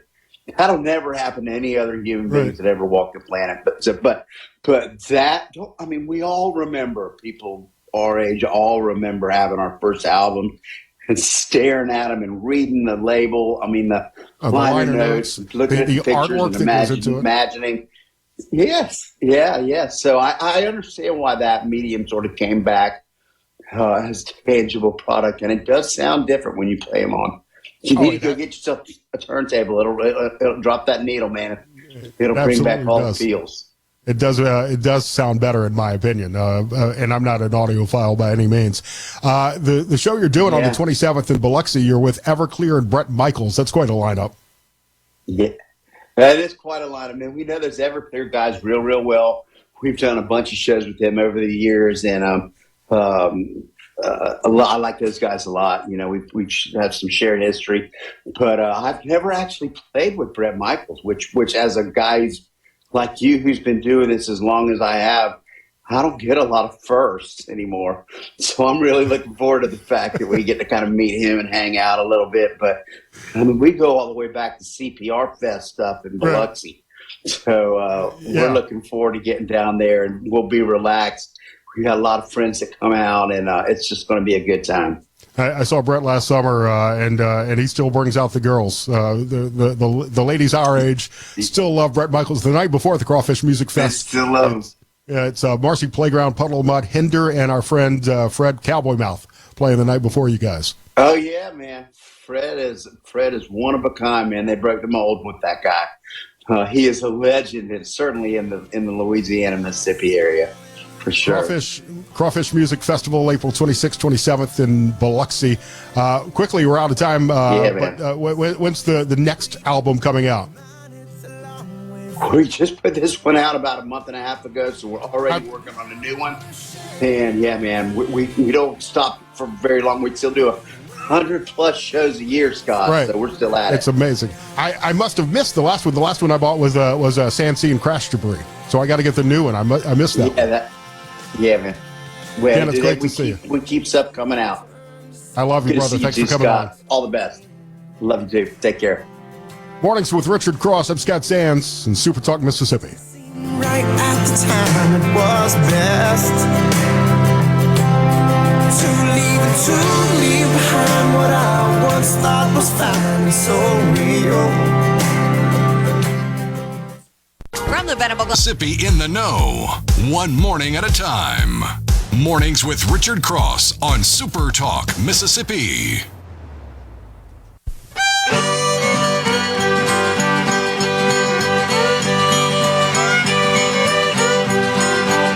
Richard Cross on spring break vacation this week. I'm Scott Sands. Appreciate you letting me fill in, sit in. C-Spire text line open at 601-879-4395. Stock market opens in less than 10 minutes. I can't get a good read on how we're going to open after the CPI, after the inflation numbers. I'm looking at the futures, and they've been up and down for the past hour. But the good news is the inflation numbers that we saw last hour at 8:30 or 7:30 when they came in, we're down. We're less than what was projected by about 0.1%. So maybe there will be some upside and a move away from the correction territory that we've seen for the last week and a half or so. Try to keep an eye on that as we talk sports in about 15 minutes with Brian from SuperTalk SportsTalk Mississippi here on SuperTalk Mississippi. She finally did it, Lance. We've heard about people threatening to leave the country if the other guy or woman wins a presidential election, but rarely do people actually do it until now. Ellen DeGeneres and Portia de Rossi fled to England, and now Rosie O'Donnell has moved to Ireland, and she's even in the process of becoming an Irish citizen. She brought her daughter, Clay, and her service dog with her on TikTok, which I watched so you wouldn't have to. And I made notes of this. Thank you. I appreciate that. I thought about pulling the audio, but it was just painful. She said, "It's been heartbreaking to see what is happening in America politically and hard for me personally as well. The people here are so loving, kind, and welcoming. I'm very grateful." And then Rosie O'Donnell said she'll consider coming back when it's, quote, safe for all citizens to have equal rights there. Right, yeah. Okay. Thanks, Rosie. Yeah. I mean, you don't have to announce you're leaving. Just leave and just to see you later. Have a nice life. It's like when somebody leaves a message board, and they've been on there for a little while, and they just have to let you know all the reasons why they're leaving the message board. And by the way, how do I stop my subscription? I don't know how to do that. That's what you're dealing with here. I am leaving Facebook. Okay. See you, bud. Really care. I saw the story over the weekend that the Mississippi Free Press was leaving X and moving to Blue. Okay. I'm sure X is really upset. Have fun with that. We'll probably not see you on Blue Sky. Look, that's the new microblogging site, Blue Sky, which is supposed to be like X. I joined because with what I do, I've got I want to poach my account names as quickly as I can before somebody else grabs them. But I've never even logged back into it, and I don't believe that they're going to have the same reach that they would on a platform like X or Facebook or Instagram or any of the ones that people actually go to. And I love TikTok. And I know it's controversial. It's Chinese owned and they're stealing all of my data. But where else am I going to see all of the good cat videos? They're on TikTok. My favorite story yesterday, though, and I wanted to try to get into the continuing resolution if we have time as well. But I love the imagery of Donald Trump turning the south portico of the White House into a car lot. Yesterday, when Elon Musk was there with, I think he had 2 or 3 of the Tesla sedans and a Cybertruck, and Trump bought one. And this may be a violation of the Hatch Act. I'm not really sure exactly what those considerations are, but I wrote a check to Elon, full price on a Tesla Ultra Red Model S. I got in. I didn't see video of him driving it. Maybe he did. Maybe he took it for a spin around the White House lawn. But I mean, that's an important support for a company that's been struggling, as Elon Musk has spent so much time devoted to the Doge efforts. Tesla's down, I think, at one point to $100 a share, which is what it was several years ago, even after the split. I think that's showing support for people who are supportive of the Doge efforts and Elon Musk and what Donald Trump is doing. I don't know if Donald Trump is getting a referral code. He's getting a 20% off discount probably. what I'm told from friends of mine who own Teslas is that you can sign up for the referral code, and I think you get $500 if anybody buys a Tesla with your referral code. So it may be a break-even proposition for Donald Trump if suddenly he gets a bunch of referral purchases for Tesla. Yeah, I'm more of a drill baby drill. I'm a drill baby drill guy. Let's run out of oil. Let's see how much of it we can burn. The infrastructure's there. Let's roll with this thing. I don't have $100,000 to buy a new car right now, but if I did, I love the technology that's in these Teslas and the Cybertruck.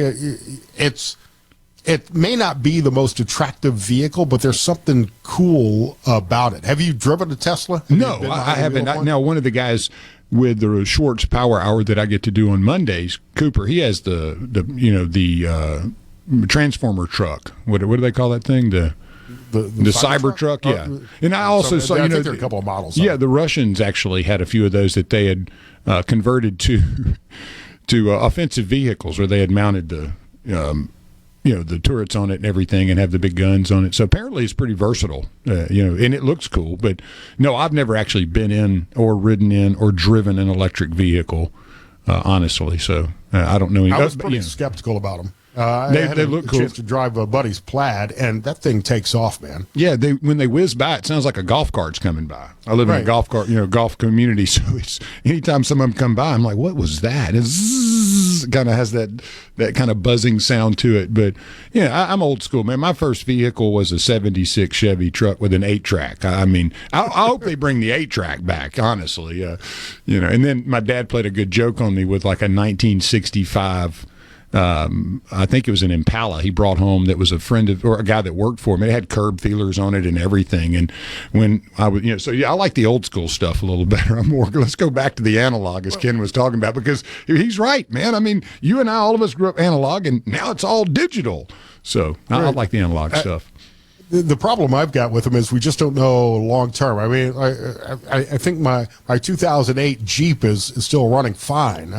But if I could put the technology that you see in the new Teslas into some of these cars, then maybe. But it could cost $25,000-$30,000 whenever one of those batteries runs out, however long that may be.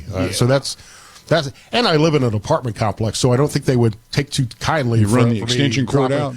Out the 5th floor window down to the parking lot. I don't think they would accept that very much. I'm curious what it would do to your power bill too. Yeah, to my power bill, and everybody else's. Actually, thank you, Mose. I have driven an electric golf cart, but I mean, I don't consider that. The same thing. But yes, you're right. I have driven an electric golf cart. I have not flipped one of those. I'm sure many have, but they're a lot of fun. But I like the gas powered stuff. But when it comes to like the gas powered, weed eaters versus the battery powered, I mean, I'm going to go with the battery powered. I want to get this job done quickly. I don't want to tinker for 20 minutes and figure out.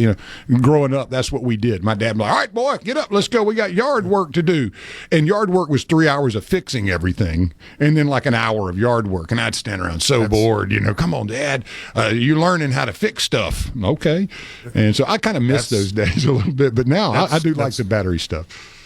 It's quality time with your son, with your father. Oh, yeah, it was great. And you learn something, too, what not to do in many cases, what didn't work, and then what does work. So, my father died at a young age, so I don't know how to fix anything. That's why they've got a phone book, and I can find somebody who does know how to fix. My dad was funny. I inherited quite a few old boat motors from my grandfather, and they were all like 20 horsepower Evinrudes. I mean, if you tried to pick them up now, I mean, you need some help. But as a kid, though, he would say, "All right, go over and fix that." And I'd have to take it apart and have to figure out how to get it running again. And usually had pretty good success. And I had no idea what I was doing. And up at the camp, we'd have some of the older guys come around. "You need to do this, spray this on there, do that." And I'm like, "Yes, sir, yes, sir, yes, sir." So I learned took a lot of advice. But no, I enjoyed kind of tinkering around with stuff like that. if it can't be fixed with WD-40 and duct tape, then I'm absolutely no help. That was definitely my strong suit, was duct tape and WD-40, and learned a couple of other little tricks after the fact. But that was my depth of knowledge there for the longest time. And again, the 8-track, I loved it. I had Sly and the Family Stone and Cool in the Gang. That's all that was in the truck. So I wore that out. So that's from the analog era of sound too, which I love. Well, we're way off on a tangent, Of course. but my first car was a '76 Ford Granada. Oh, nice! Which I loved in high school because I could fit like 8 people in there, and sometimes did. But it was an H. The big technology when I was in high school with that car was the conversion from 8-track to cassette. Yeah, that was a big purchase. Seriously, I know that's a big deal. I remember everybody used to do their own stereo stuff too. If you remember back in the day, you'd pull out everything, put your stuff in there because everything was kind of junky that you bought off the lot. So everybody put the Pioneer, all the good stuff in there. It was always cool. I had a lot of fun with that. And because we didn't have a chance to get to it, you know that the continuing resolution passed yesterday. The GOP finally stuck together. A little bit of blowback on that, see if it passes the Senate. It'd probably be a bit of a challenge there, which we can get into later this week as that battle begins. The House is in recess now until sometime next month. Brian Hadad will join us. We'll look at the SEC championship matches that are coming up this week.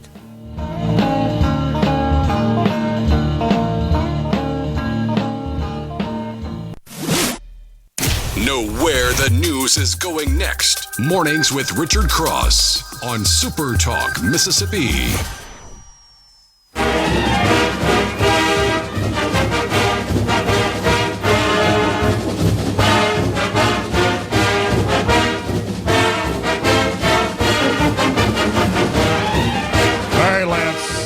I had the head fake him.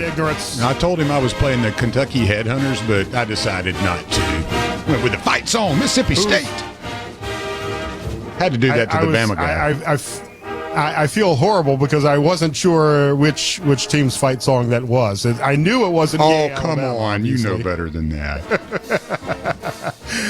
Richard Cross is on spring break this week. My name is Scott Sands. C-Spire text line open at 601-879-4395. And Brian Hadad from Sports Talk Mississippi and Thunder and Lightning is joining us this morning because it's a big week for men's basketball. The SEC championship underway today. Scott, great to join you. We have something in common. You know, we both have had to carry the load while Richard Cross is on one of his 17 yearly vacations. Must be nice Imagine to be that. the king. First time on the Richard Cross show, I'm not with Richard Cross. Who could have guessed? And he's jacket shopping, guaranteed.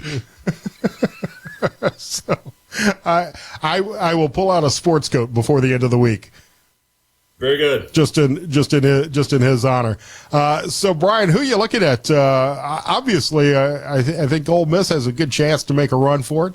But all the eyes are likely going to be on Alabama, Auburn, Tennessee, and Florida. Yeah, the top 4 are the teams that they're going to be watching in this tournament, and they all have something different to play for. You know, Auburn is just kind of playing to see how much they can win. That's been the number 1 team basically all season long, even with their loss this past Saturday to Alabama. Alabama would like to jump into that 1 seed conversation. That they're in there right now. A good showing in Nashville would solidify them. Same with Florida. Tennessee is probably outside looking in as far as a 1 seed goes for the NCAA tournament. They need to have a pretty good showing over here. It's interesting though because, and we've been talking about it a lot on Sports Talk, in that you've got so many teams that are already locked in. Even the teams towards the bottom, Georgia and Vanderbilt.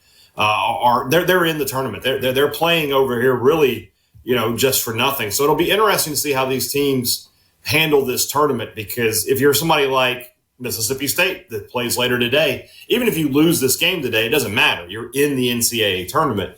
So how much are you really looking to give into this tournament? Because this is energy that you're going to expend that could go towards winning a national championship rather than an SEC championship.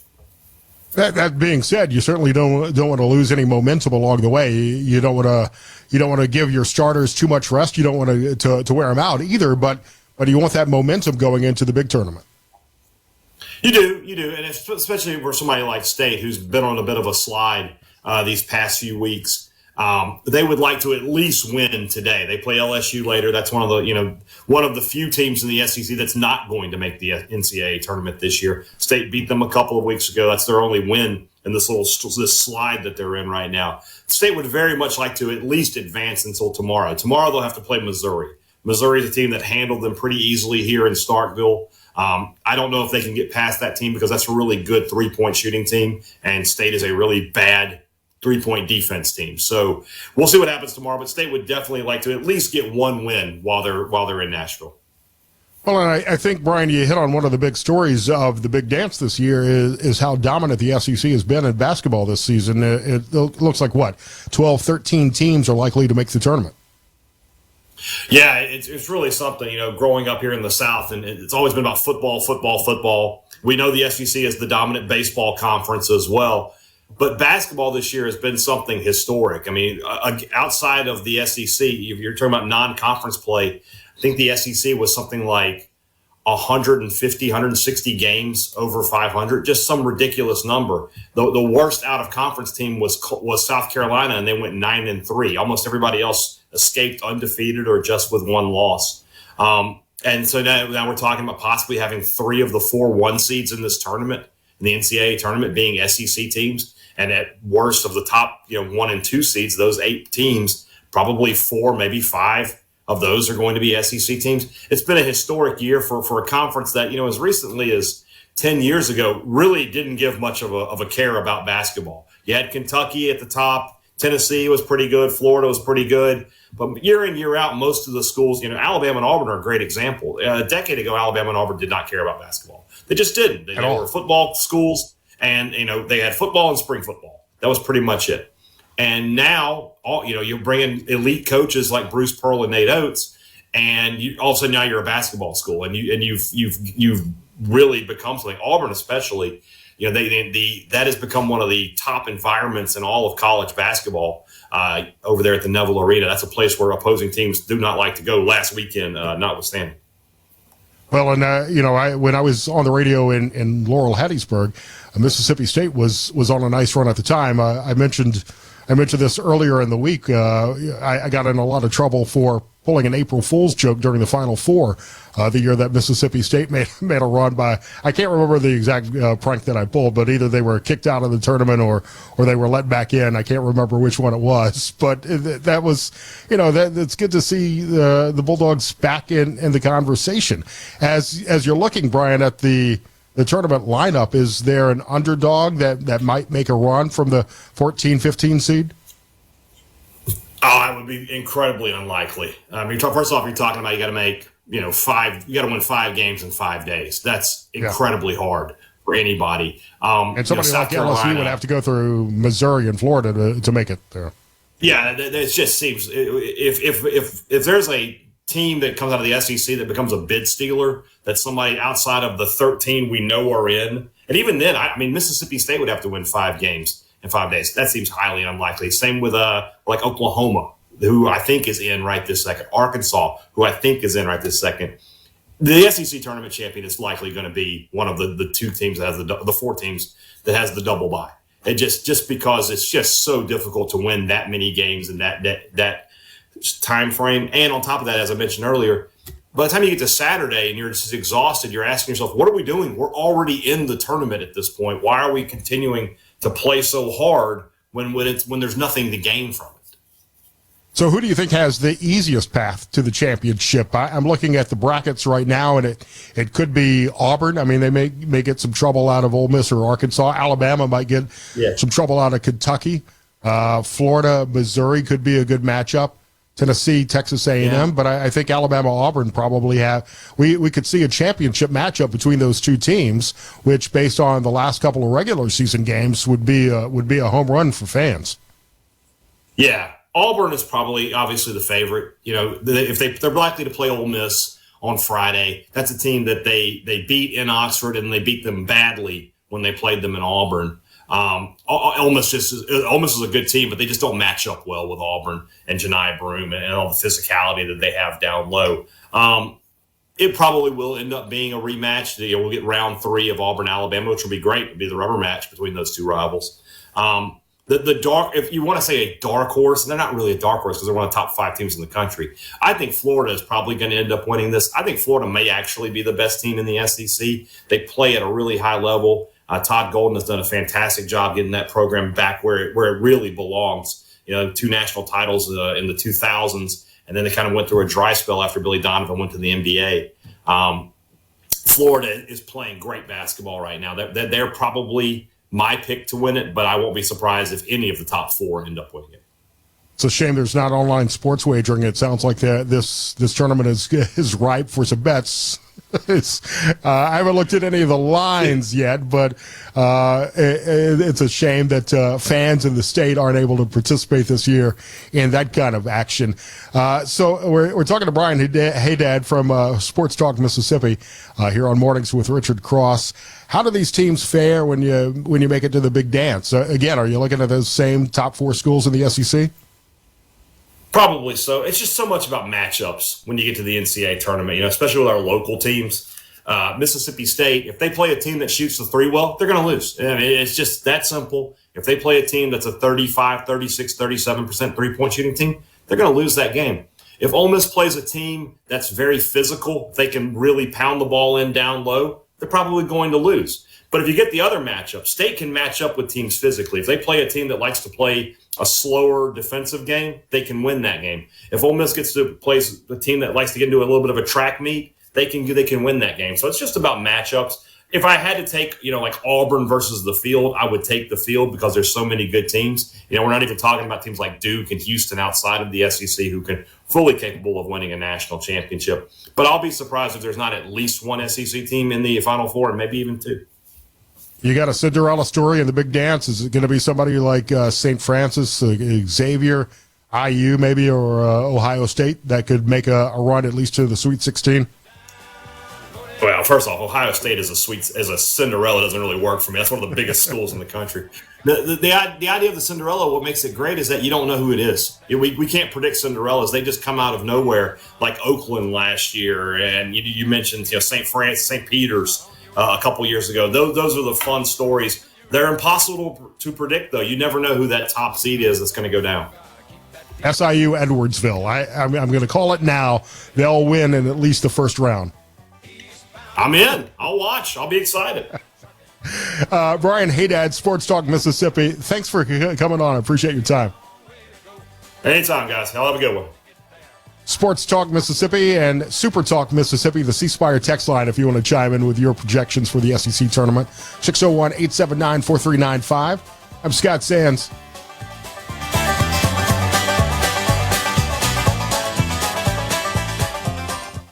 From the No filibuster.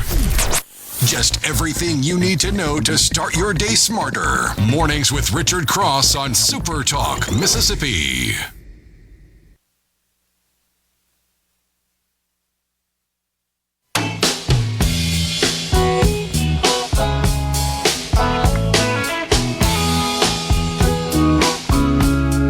Thank you all for letting me spend another morning with you. Scott Sands filling in for Richard Cross this week, who is on spring break vacation. You can find me on Facebook, The Scott Sands Show, or at Scott Sands Media on X, and the C Spire text line at 601-679-879-4395. I need to have my eyes checked. It's right here in front of me. There was a text earlier, Lance, from I think Joe and Sumrall, who asked if I was the same Scott in the morning from Hattiesburg, and Scott quoted, in the morning. That's right. Quoted the "Love Your Show, Babe" that I told you about earlier this morning. So that was fun. It was good to get some texts. You're reconnecting with the people. Yes, that's exactly being up there right. in Ohio for so long. You got listeners going, "We know this, boys. We know this guy." I was just looking at the brackets again, and based on our conversation with Brian, I think I want to put together like a 3-leg or a 7-leg parlay with Arkansas, Vanderbilt, Mississippi State, and Georgia today, and I'd have to look at Ole Miss, Texas A&M, Missouri, and Kentucky for tomorrow. That would be That would be where I would go based on that conversation. Parlaying. Well, Brian knows his stuff, and as one of our listeners says, the same thing. Bo in Indianola, hey, Dad knows his stuff. He definitely does. Those guys do a great job in the afternoon, really do. So I would listen to them, and I don't bet like that just because I would lose, definitely. Well, you can't.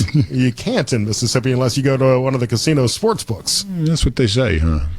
So, I mean, there are always a way around it, which is why I keep saying I don't understand why Mississippi hasn't legalized it and what the holdup seems to be. Yeah, it's an interesting story. It really is. The mobile sports betting, I haven't seen anyone really in our listener group, and there are a lot of them that have said, no, we don't want mobile sports betting. If people bet, that would be an asset, it seems so. And a way to raise some revs as well here. Again, the numbers don't lie. We've talked about it before. I can't remember the exact number that I pulled last time we had this on the show, but it was like 40, 50, $60 million annually that the state could see in additional tax revenue. And I don't see a downside to that. I know that there are people who are concerned about what it means and maybe younger kids getting involved. Yeah. You get college kids who are betting. Buddy, that's always happened, though, I promise. Everybody I knew in college was betting. Yeah. Every frat house at Ole Miss and State and Southern, they're making book in their frat house. Exactly. I would guarantee it. One thing I don't agree with when it comes especially to college sports betting are the player props. I think that we've seen a lot of backlash on social media and even direct threats to some of the players. I mean, you get a college kicker who's got a game-winning field goal on the line, and he blows it, he doinks it. Yeah, he's going to have to go with Rosie over to Scotland. Yeah, he's got to move to Scotland with Rosie. That's even worse, I think. I don't think that's fair to the college kids, and really it may not even be fair to the professionals. You put a player prop on, I don't know, Josh Allen to have 30 completions in a game, and he has 29, and you get mad you missed your parlay. And I would say, well, Josh Allen is making $200 million. But, these days, the quarterbacks at Ole Miss are probably making $2, $3, $4 million. And that's my question too, is, the guys that are making the money, does it give the fan now a right, since it's pro, to criticize and do those things? Because you think that's basically what a lot of folks are thinking is, hey, since these guys are making such good money, now I have the right to be critical and do the things that maybe you would do to pros. And I'm not a big fan of calling people out by name or anything like that. I don't think that's fair at any level. At any level. I mean, as somebody that played a little, I never really heard the Boo Birds or anything because I always won, baby. You were good. Yeah, I'm kidding. But at the end of the day, you just tune it out as much as possible. But there's also a difference. I mean, Jackson, I don't know how much NIL money Jackson Dart got, but it was probably $5-6 million, give or take. But the kicker, the place kicker at Ole Miss, is not making that much money. First of all, I don't think Lane goes for a field goal if he doesn't have to. So that's where the criticism is coming down is usually not on the quarterback. It's that game-winning field goal that gets missed. Well, and you and I, we kind of joked off air a little bit about the potential WNBA strike, and I'm sure we'll get more information over the next couple of days. But it's one of those types of things. You got a league that doesn't make money and is subsidized immensely by the NBA, whether it's the $200 million grant of rights or the $20 million or so a year that they plug in to make it work, and you want to strike, so it's just. Yeah, the money being thrown around is bizarre, and at the end of the day, yes, that's like the type criticism right there I would focus on, not the kid missing the field goal, but that business model. Settle the WNBA debate by sharing the profits from the league because there aren't many. In many cases, some of the players may be overpaid for the amount of money their teams are pulling in, although certainly seems to be growing in popularity. Again, I appreciate you guys listening and letting me fill in for Richard this week. Thanks to Lance, obviously, and Alex, Will, everybody at the SuperTalk Mississippi team. State Senator Daniel Sparks will be on with us tomorrow morning, and hopefully I'll get my bottle of Cathead Bourbon from Mississippi to be able to try and talk about tomorrow as well. I'm Scott Sands at Scott Sands Media on X. Have a great Wednesday. Yes, they do.